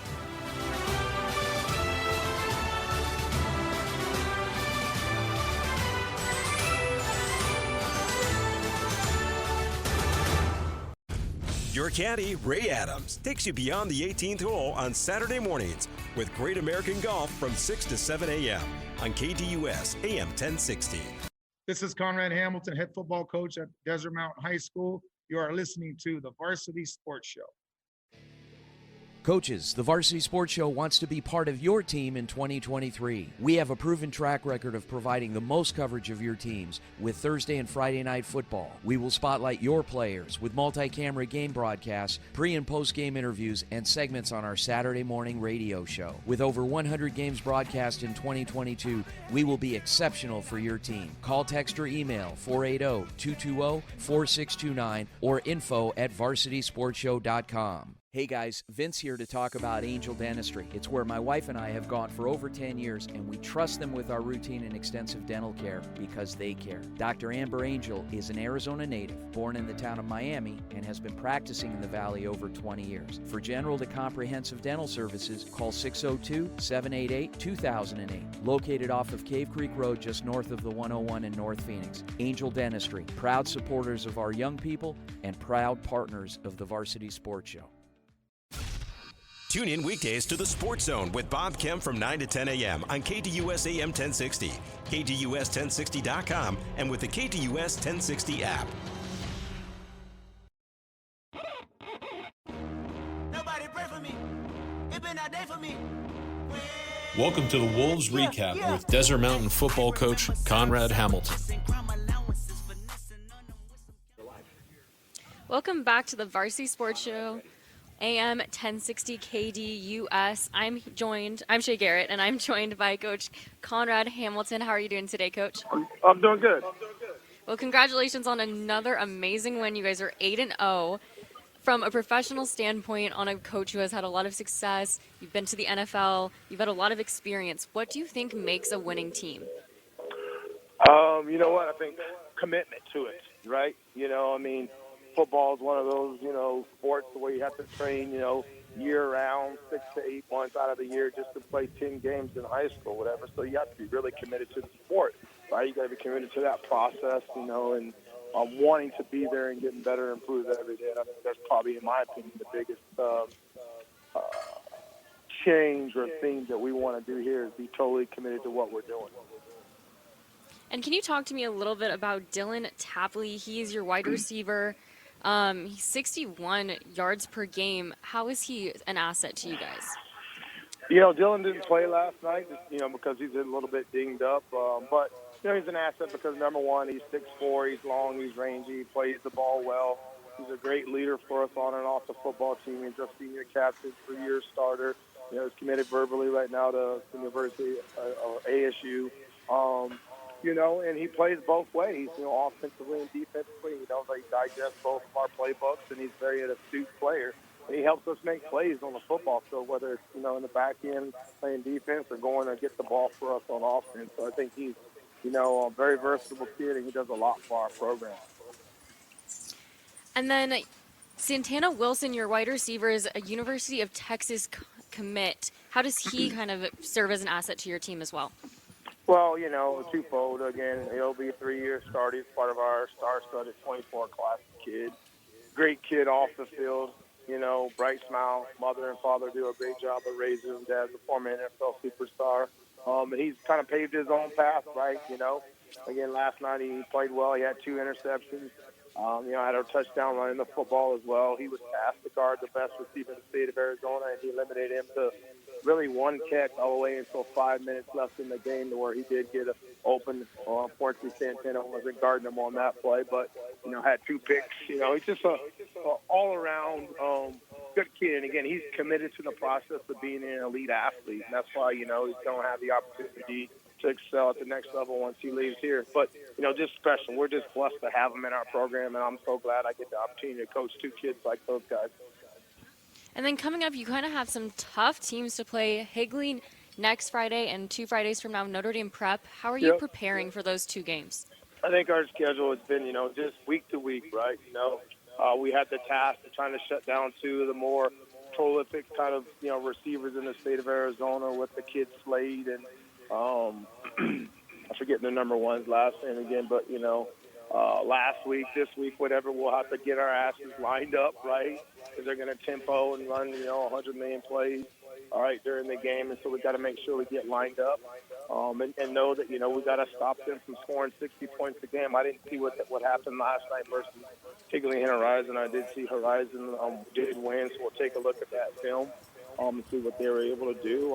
But, again, week to week, we're just about us, our process, how we prepare on the challenges that we have each and every week. We like the challenges of playing quality opponents every week. I think it's fun. It makes it engaging, and the kids are, up for that challenge, I think. Coach, Vince here, you and I talk about this every so often. I give you kind of a hard time about it, but you have to be the biggest school out there that plays as many players as you do both ways. You start as many players as you do both ways. At this point in the season, 8, 9 games in, what is that? How is this on your team to continue to for you to demand and for them to demand of themselves week in and week out that they got to stay on the field? Yeah, it's a little bit of a challenge, I think. You can get some guys, you saw the kid, that plays both ways at Colorado last week, right? He's catching 13 balls on offense, but he's also being tasked to cover guys on the defensive side of the ball. It could be a challenge when you're fatigued to play at your ultimate best. We give guys breathers. Santana doesn't play every snap on offense, but when he gets in the game, whatever, he's going to touch the ball or he's going to be around the ball, so to speak. Dylan Hipp, he's tasked to play every snap last night. He's rushing the passer. He's setting the edge, at defensive end, and then he's catching the ball, blocking on the perimeter, and then running game on offense. We play a lot of guys. It's a challenge, but we feel like we need to have our best guys out there, We feel like, in those situations for us to win, we have to have our best 11 out there, and sometimes 4 or 5 guys, whatever, are the best 11 on both sides of the ball, so that's how we're going to do it. The injuries here, the last 2 or 3 weeks, whatever, have hurt us, but we've seen guys step up in those roles. Michael Sheldrick last night was the defensive player of the game. He was replacing, Dylan Chapley at safety at 2 interceptions. He's running around making tackles all over the place. And the offensive player of the game was Dylan Chapley's replacement on offense, and Journey Solomon, who had 2 long touchdown catches. So, where we're getting better, like getting other guys experience and playing time. And when these other guys get back and healthy and ready to go, maybe we won't have so many guys that have to go both ways. So I think it's a double-edged sword in my opinion. But I think, it's been good for us. Thank you so much, Coach Conrad Hamilton, everybody. Thank you for joining us. Coming up, we have a good segment from Lorenzo, Phoenix Rising Update, and then Vince will be interviewing Green Valley coach coming up next. Thanks, Coach. Good morning, Lorenzo Lopez here on the Varsity Sports Show, and tomorrow night we have our first playoff match for Phoenix Rising. Well, they will take on the San Diego Loyal at 7 p.m. at Tortorella Stadium in San Diego, California. San Diego Loyal is the higher seed coming into this, thus why they have a home field advantage. They finished the season in third with 57 points and a plus 18 goal difference, with a contrast to Phoenix Rising's 6th place finish, total of 48 points and a plus 13 goal difference on the season. This will be a very tough task for Phoenix Rising, as there are 2 reasons why this will be. The first reason is they were winless in their final 5 games of the season, only managing 3 draws and 2 losses. The second reason is that the San Diego Loyal announced during the season that they will no longer be a club at the end of the season. The club is going to disband because they could not find a home field. and they are going to have an MLS expansion team in 2025.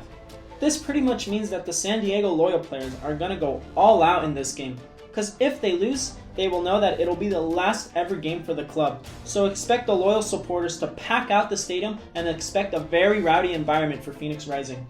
Here is my prediction for tomorrow night's match. Despite all of the factors going against Phoenix Rising ahead of this game, I think they will scrape out a 0-0 draw and take this game all the way to penalties where they will successfully win.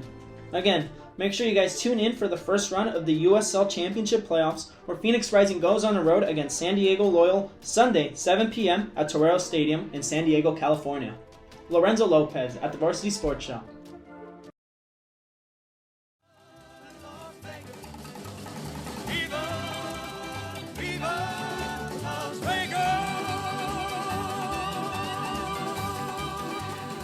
Welcome back to the Varsity Sports Show, AM 1060 KDUS Arizona. Vince DeLisio, Shea Garrett, and Jason Goldie out at the Scottsdale Taste of Italy, Scottsdale Stadium, located on the northeast corner of Drinkwater and Osborne, 7408 East Osborne Road in Scottsdale.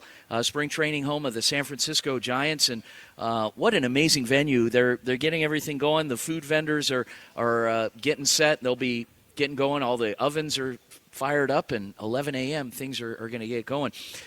Guys, we broadcast a game of the week in Las Vegas. The Las Vegas, we affectionately known as the Las Vegas High School Football Game of the Week, brought to you by the Varsity Sports Show, and it's a game that we've been broadcasting on NFHS, and our crew out there, Barry and Ray Fletcher, the play-by-play broadcaster extraordinaire. He's a former staffer with the Las Vegas Raiders, and now he's working with us and bringing this game every week. Very talented young man, and we had a dandy last night. It was Green Valley out of Henderson hosting Sierra Vista. Joining us on the line was the coach of the Green Valley program, Coach Clay Morrow. Good morning, Coach Morrow. Hey, morning, guys. Thank you so much for having us on. Yeah, congratulations. Big win last night on senior night. Give us a little recap of the vibe out there. Pretty electric.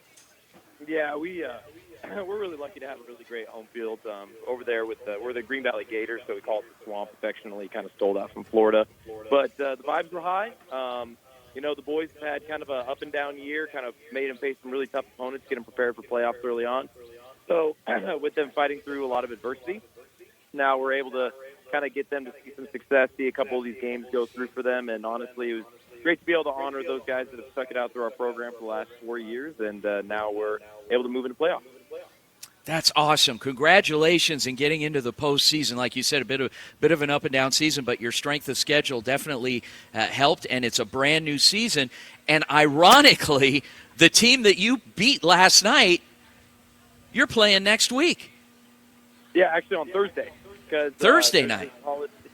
There's a holiday in Nevada called Nevada Day. They kind of switched it for Columbus Day, a million reasons. But for some odd reason, every year, first round of playoffs is on Nevada Day. And, they have us play on Thursdays that day. So we turn around, short week, and got to play the same team. So when you play the same team twice, especially so close, and even just in the regular season, the biggest thing that you got to understand is that team is gonna be extra hungry, especially if you beat them. And you got to really kind of study your own tape, and you got to find your own tendencies, and you got to poke holes in your own game plan, and you got to figure out where you messed up and really analyze that in practice and get it fixed. So you came away last night with a 26-13 win over Sierra Vista. What are some teachable moments that, despite the win, that you're able to pull from this game and maybe work on and focus on going into next week's rematch? Yeah, so we had a turnover on special teams. We had a bit of a muff situation. Guy was blocking and just didn't get the poison call. Missed a couple blocking assignments up front on the O-line, and then we had a couple deep balls that got over top of our DBs. So just obviously always trying to improve. Part of the process is that you always got to make sure you're getting 1% better every single day. So we're going to analyze that, talk with the kids about it, and we're going to grind it out on Monday, Tuesday, and Wednesday to be prepared for Thursday with some of that stuff. Clay Morrow, head football coach, Green Valley Gators out of Henderson, Nevada, with our Las Vegas High School football game of the week. Big win last night, and heading into the postseason, playing the team that they beat last night. Thursday night, October 26th, hosting Sierra Vista. Coach, thanks again for joining us. Congratulations, and we'll look forward to having you back next week after a win. Hey, you know what? Appreciate you guys for coming out. Appreciate you guys for having me on, and thanks for highlighting our kids. I can't tell you how much this means to them. For our senior night, a lot of our guys, we got grandparents that are sick or they don't live in Vegas, and the fact that you guys came out and were able to broadcast to them, and a lot of those guys were able to tune in, it means the world to us. So thank you for everything you guys do. Thank you, Coach. Awesome. Yeah, so this game has really taken off for us every week. We've had a lot of fun doing it, different site every week, and Ray Fletcher, like I said, Barry, who's been our technical director, and our camera production team have really embraced this thing, and they're going to different sites every week. So next week, a different game. It'll be playoffs, different set of circumstances, so it'll be a lot of fun. Guys, when we come back from the break, stick around. For the 9:30 segment, we've got Saguaro SaberCat head football coach Zach Hill. Tough loss last night at Liberty, but we'll be hearing from Coach Hill and then Coach Jake Barrow from Corona del Sol. Don't go anywhere, guys. Varsity Sports Show, we are rolling. We'll be back after the break. Go Varsity.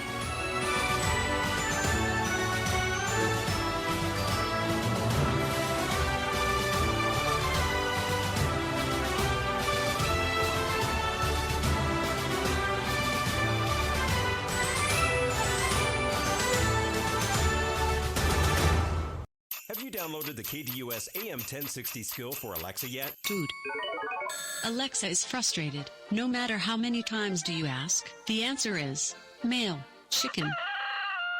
Once you're ready, say Alexa, open KDUS AM 1060 to listen to your favorite shows. Hi, this is Mike from Beachin' with Beal, and you're listening to the Varsity Sports Show. The Angry Crab Shack in Tempe. With an experience so good it remains indescribable, with something for every seafood lover. Try one of their amazing custom seafood boils, sandwiches, appetizers, and salads.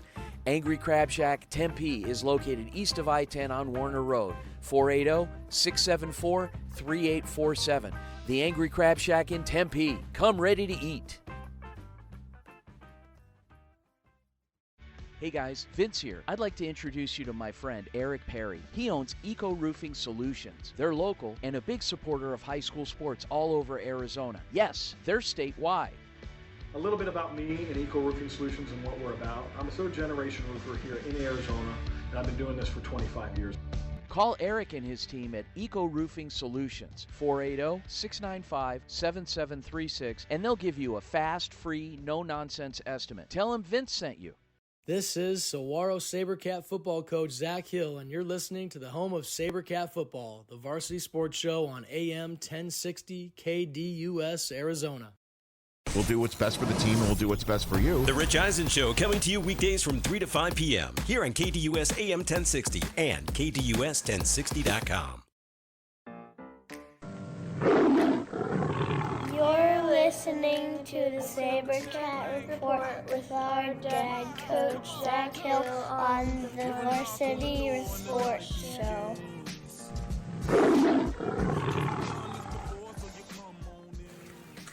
Welcome back to the Varsity Sports Show, AM 1060 KDUS, Arizona. I'm Shay Garrett here with Vince and Jason. We're waiting on Zach Hill. We're looking forward to talking to him tonight or today. I talked to him last night. You've talked to him about every week. Yeah, we're friends. We go out for coffee, and I'm just gosh. kidding, but he's probably tired of hearing from me. But I'm excited to talk to him. They played a game last night against Liberty. We've talked about it a couple of times on the show. It was a tough game. This was kind of a detrimental moment for Saguaro. They needed to win this game to clinch an open spot, and they didn't.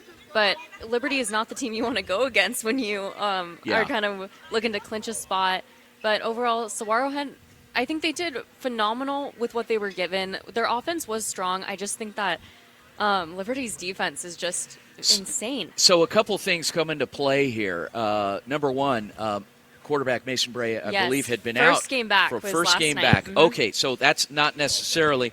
We have Coach Hill him. online. Go ahead, Shay. Perfect. Hi, Coach Hill. How are you? I'm good. I know you're tired of hearing from me. It's Shay Garrett. We see each other every Friday night, and I ask you every question probably in the book. So thank you again for coming on and listening to me ask you questions again. No problem. So last time we talked a little bit about what happened in the game and what could have been better. How do you turn those experiences and those losses into learning experiences for your team? Yeah, I mean, you have to. Every experience, whether it's good or bad or win or loss, you learn from. And, oftentimes the losses are where you where you learn the most. And so, that's what today is about with the film review and seeing what we can get better at as a team and as individuals. And, you gotta use it as motivation. And it was Bray's first game back. What were some of the plays that he made that you saw that you liked and some things that you would like to improve going on to the next 2 games? Yeah, I mean, I think he's always a playmaker, competitor type quarterback.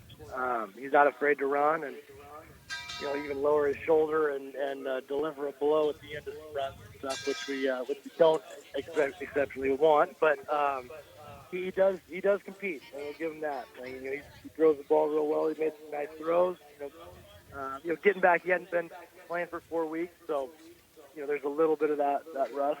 With as far as whether it's his eyes or missed a couple there, but I thought overall, he played tough. I thought he did a good job, and it was nice having him back at the quarterback position.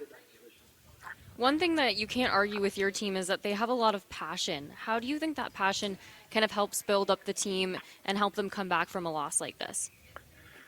Well, I think, you got to. I mean, as a football player, you got to care about each other. You got to care about football and your own development, but also how that looks as a team.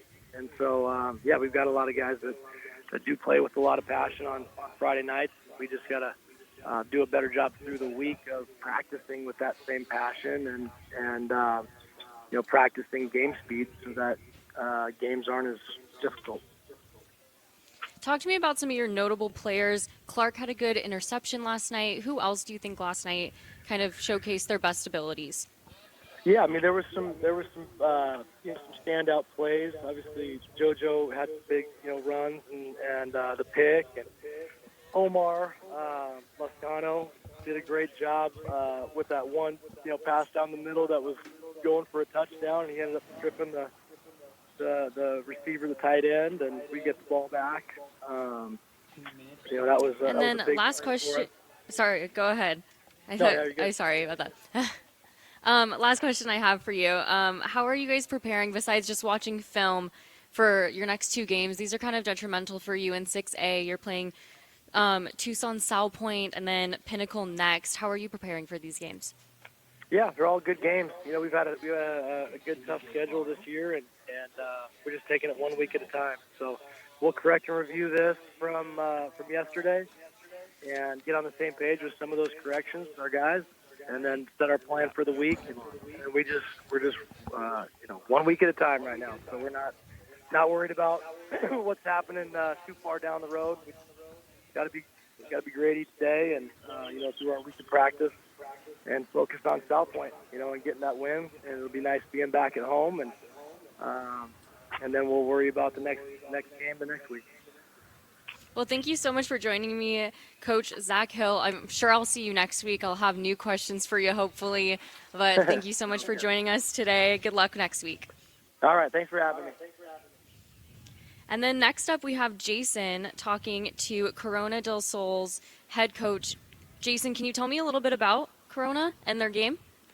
Oh, yeah.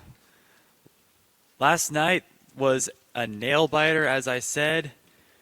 Corona threw a Hail Mary with 3 seconds to go. It would have tied the game, and unfortunately, the miracle on Knox Road did not happen. It's games like that that are super hard to watch as a fan and even as a broadcaster, because once you start doing broadcasts for the team, you do kind of start to feel for them and you root for them. Like, I know I feel the same way with Saguaro. There's some times where I have to sit on my hands so I'm not clapping. I definitely, yeah. I felt the same way last year when I was covering North for a class. Yeah, you definitely feel like you have kind of an emotional kind of part of this, especially when you're talking to the coaches every week, and even like Hill. Hill's a great coach. I'm sure you feel the same about Coach Barrow. Yep. we have great schools that we broadcast for, great schools across the board for Yes, we do. varsity. And I think you're good to take on Corona. All right. Cue the intro. This is Coach Perone from My Recruits, and you're listening to the Varsity Sports Show segment of the Aztec Report with head coach Jake Barrow.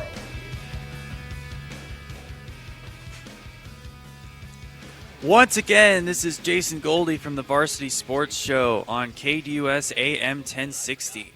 I've been broadcasting football games for Corona del Sol all season, and I've had the pleasure of interviewing head coach Jake Barrow a number of times. We have him on the show again this morning. Welcome back, Coach Barrow. Nice to talk to you again. Yeah, you as well. Thanks for having me on. Heartbreaking loss last night, but what a nail-biter. The Aztecs came out solid, scoring the first touchdown with about 4 minutes left in the first quarter, but they seemed to lose momentum the rest of the half. After halftime, though, you were able to come out and score 2 more touchdowns. What did you say to the team at halftime to shift the momentum?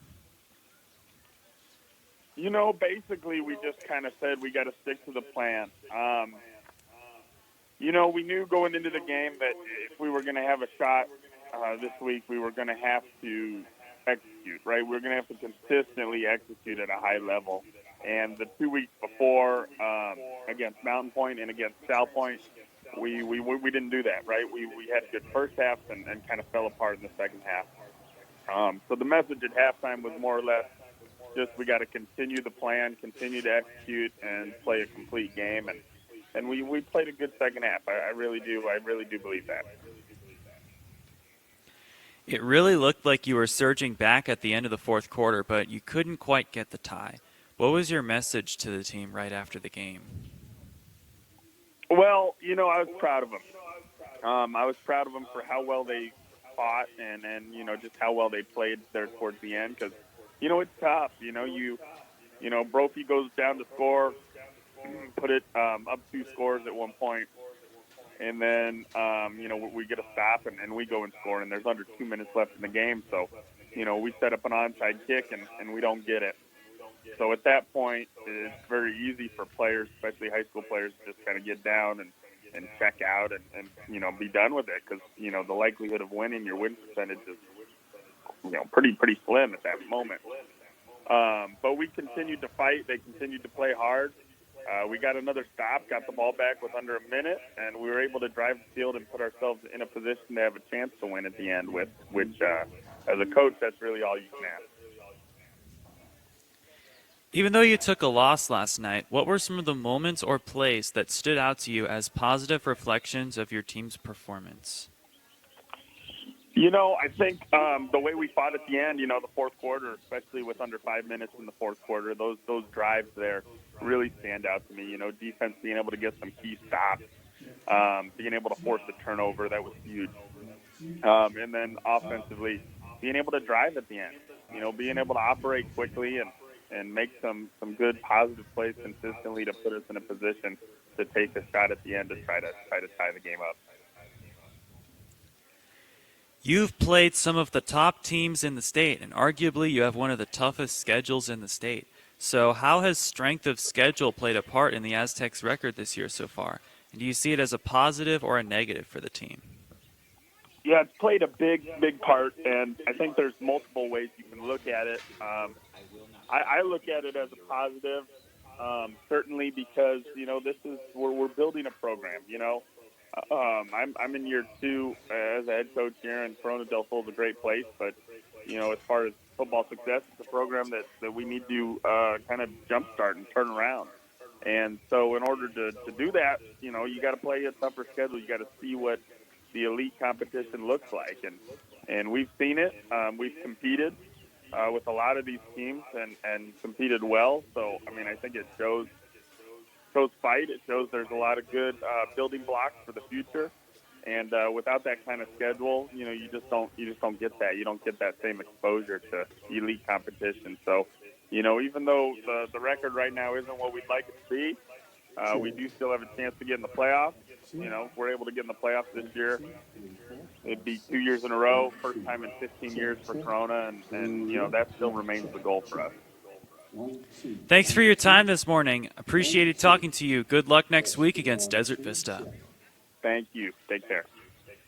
Nice job, Jason, and in talking to Coach Barrow. And you pointed it out, Jason, very well in the fact that Corona del Sol arguably has the toughest schedule in the state of Arizona. I mean, Desert Mountain is up there, but you talk about playing teams that are nationally ranked at the highest level at 6A. Saguaro is another one with a tough schedule. I mean, man, it has been definitely a lesson in perseverance, and Coach Barrow is no stranger to tough schedules. And he'll, they'll get it navigated, they'll get it on the right track, but it's just, it's been one of those seasons, and they'll get it turned around. So, very good, Jason, nice job. And coming up, we have the Tempe Sports Report. Take it away, Aaron.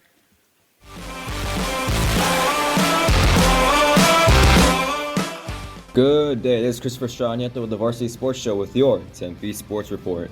Coming to the Mott Arena on the 24th is the beloved pop icon Nick Carter of the Backstreet Boys, bringing his Who Am I U.S. tour to Tempe. This tour will mark Nick Carter's return to the stage as a solo artist after 7 years, and you'll be sure he'll play his solo tracks, some Backstreet Boys favorites, and even new solo music for all the people here in the United States of America.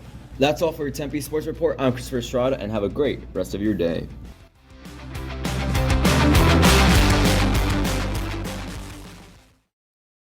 James Out West brings NFL, NBA, MLB, and local sports talk to you Monday night starting at 7 on KDUS AM 1060 and the KDUS 1060 app. Hello everyone, my name is Bennett Solomon and I'm a senior journalism student at the University of Florida. I'm thrilled to be joining the Varsity Sports Show, and I'll be providing local sports coverage in Florida. You can find me on Twitter at B_Sale11, and I can't wait to get started. The hottest show covering Arizona high school football, Varsity Live. Do you want to hear from players of the week and our own analysts covering all of varsity sports games? We bring you pre-game previews and post-game reports every single Friday night, wrapped up all in one show called Varsity Live. Tune in at Varsity Sports Show on YouTube, Fridays at 6:30 p.m. MST for pregame and 10 p.m. MST for postgame. This is Mike from the Beachin' with Beal Surf Report. Tune in to listen live Sunday night from the State Fair, where Vince and I will be discussing his many shortcomings as well as the current surf conditions. Carving out time in your afternoon for the Doug Gottlieb Show right here on KDUS AM 1060, 100.7 HD2, and KDUS1060.com. Weekdays from 1 to 3 p.m.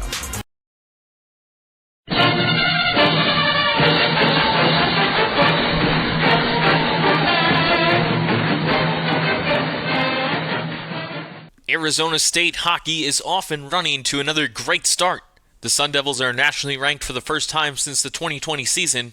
I'm Lucas Metzner with the Varsity Sports Show, here with the story.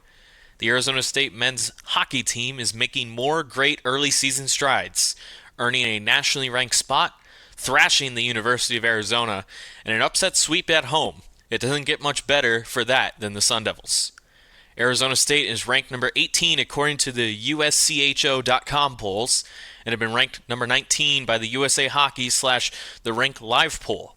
This is the first time the Sun Devils have been ranked since December 7th of 2020, and it was before the opening of Mott Arena and that COVID season in 2020 that forced Arizona State to play solely on the road against Big Ten opponents during the weird season. The Sun Devils have also started out hot, winning 3 big games in a row.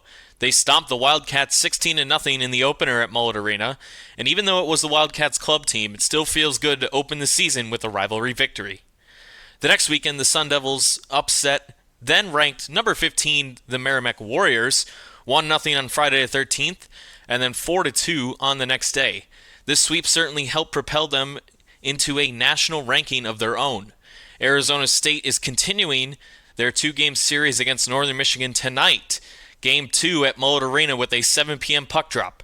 For the Varsity Sports Show, I'm Lucas Metzner.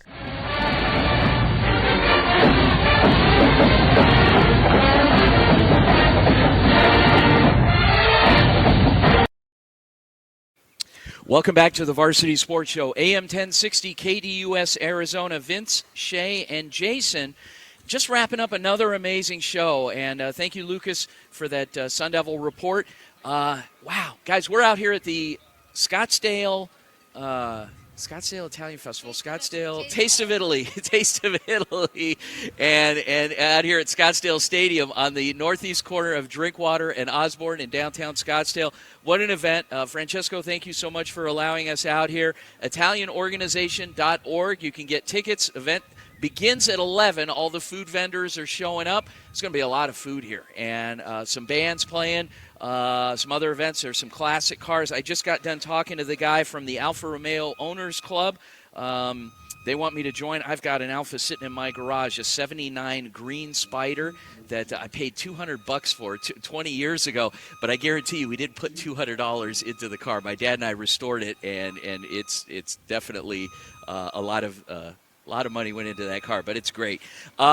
Jason, what a great job today. Shay, what a great job today. Jason, we talked about, first of all, to come to this festival, you don't have to be Italian. There's a lot of different, multi-ethnic and culture, and even if you're not cultural, show up and you'll feel like you are. We have some common bonds here. My family, my parents came here from Italy many years ago, and they were from a region in southern Italy in a town. My dad's from a town called Cassino, and my mom is from a nearby town called Isola de Liri.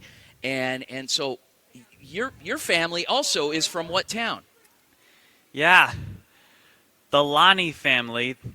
I'm a descendant of the Lani family. Yeah.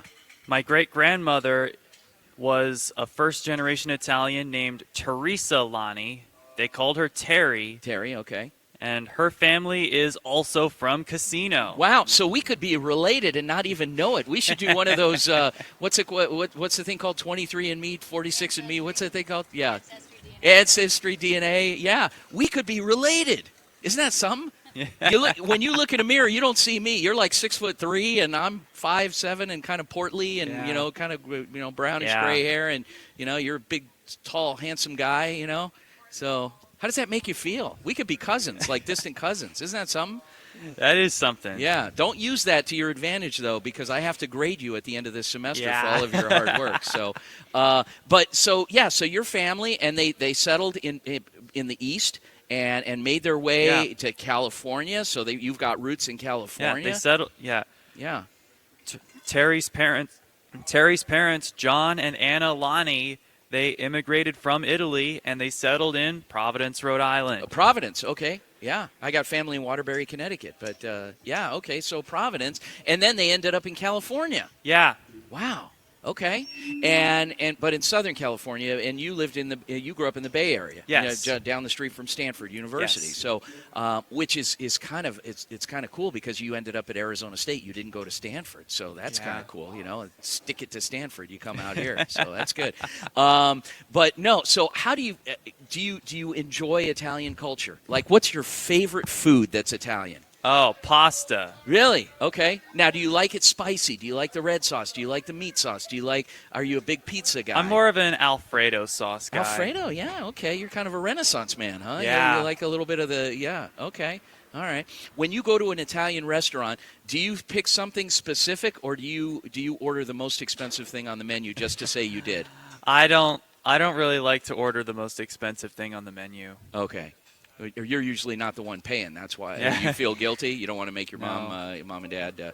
Okay, all right. And then Shay, you also have some. We were giving you a hard time because you tried reaching out. I didn't do my history. You didn't do your history. That was your lesson coming in today. And now I know. Now I need to research my family and how deep it goes into the roots of Italian. When you tried reaching out to your dad, your lifeline, and he didn't pick up. No. Okay. He's probably no excuse. He's at home laughing right now because probably listening. Yeah. Thanks, Dad. Now I look like a fool on radio. On radio, yeah. And so your family's last name now, Garrett obviously is not Italian, but the Italian part of it is what? oh gosh, Scalino? Something like that. Scalino, The okay. Lino makes it sound super Italian, so I Yeah. feel good about that. Yeah. But you know you're Italian when you grow up and you eat pasta like 3 times a week. 3 times, yeah. Like that's how you know. That's like the roots. So that's my saving grace is that I ate pasta a lot. I'm thinking that's good enough, right? Yes, it is very much so. The and so you were exposed to a little bit of culture growing up as well. So, are there any specific life lessons that you could take from growing up with having some Italian background? Use a spoon to eat spaghetti. I think that's my biggest life lesson. My mom had a wooden spoon that was hanging behind the oven on the wall, and that thing, I used to see the end of that whenever, you know. When I'm not gonna lie, me too. So then I feared the wooden spoon, and then we'd use it to stir pasta, which I thought was a little odd. Yeah. But Yeah.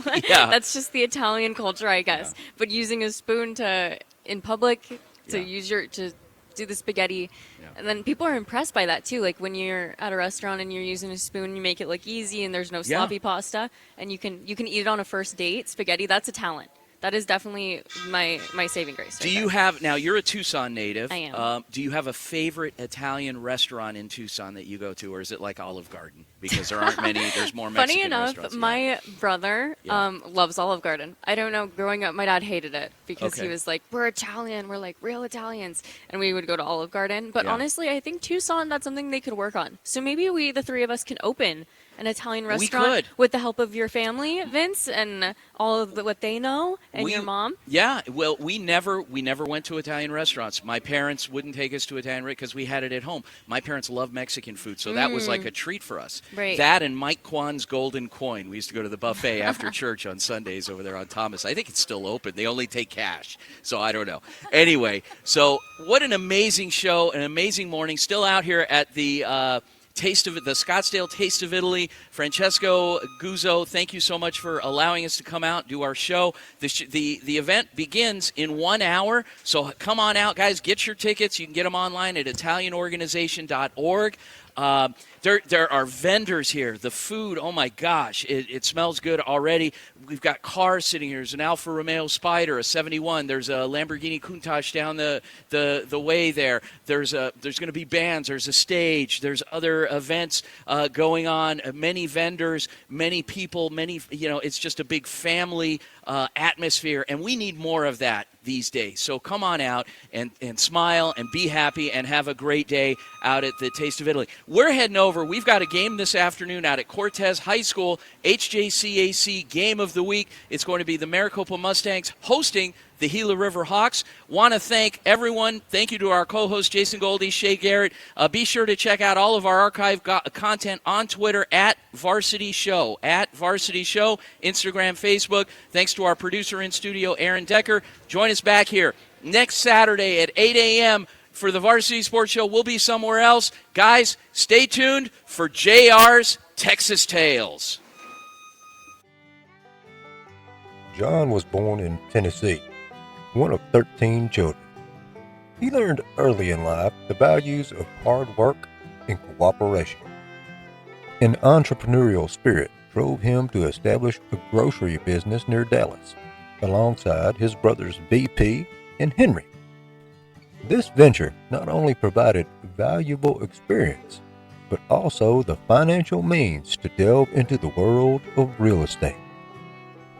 With an eye for opportunity, John explored real estate development, co-founding Oak Cliff and founding Highland Park. These endeavors required a steadfast belief in Dallas's growth potential. In 1886, John Scarborough Armstrong, recognizing the benefits of a state fair for the city, co-founded the Dallas State Fair and Exposition with W.H. Gaston and Thomas Marsalis. Initially, disagreements among directors led to the creation of a rival event, the Texas State Fair and Exposition, one day ahead of the Dallas State Fair. Both events drew substantial crowds, but financial challenges prompted a merger in 1887. Today, the 137th Annual State Fair of Texas continues its tradition. This year's fair showcases a confluence of food, live music, around 70 rides, the Texas Auto Show, and over 100 free attractions, which started back on September 29th and concludes tomorrow at 9 p.m. John S. Armstrong's life exemplifies entrepreneurial success rooted in hard work, a willingness to take risks, and a commitment to community.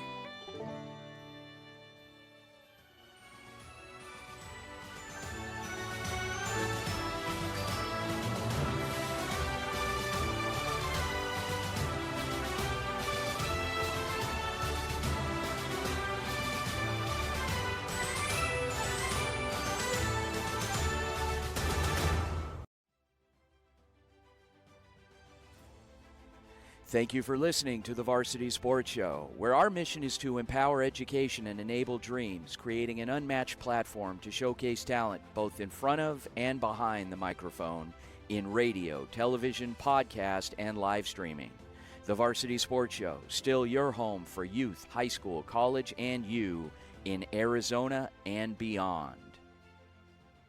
Broadcasting from the Superbook Sports Studios, KTUS AM 1060 Tempe, Phoenix, and KSLX HD2 Scottsdale, Phoenix.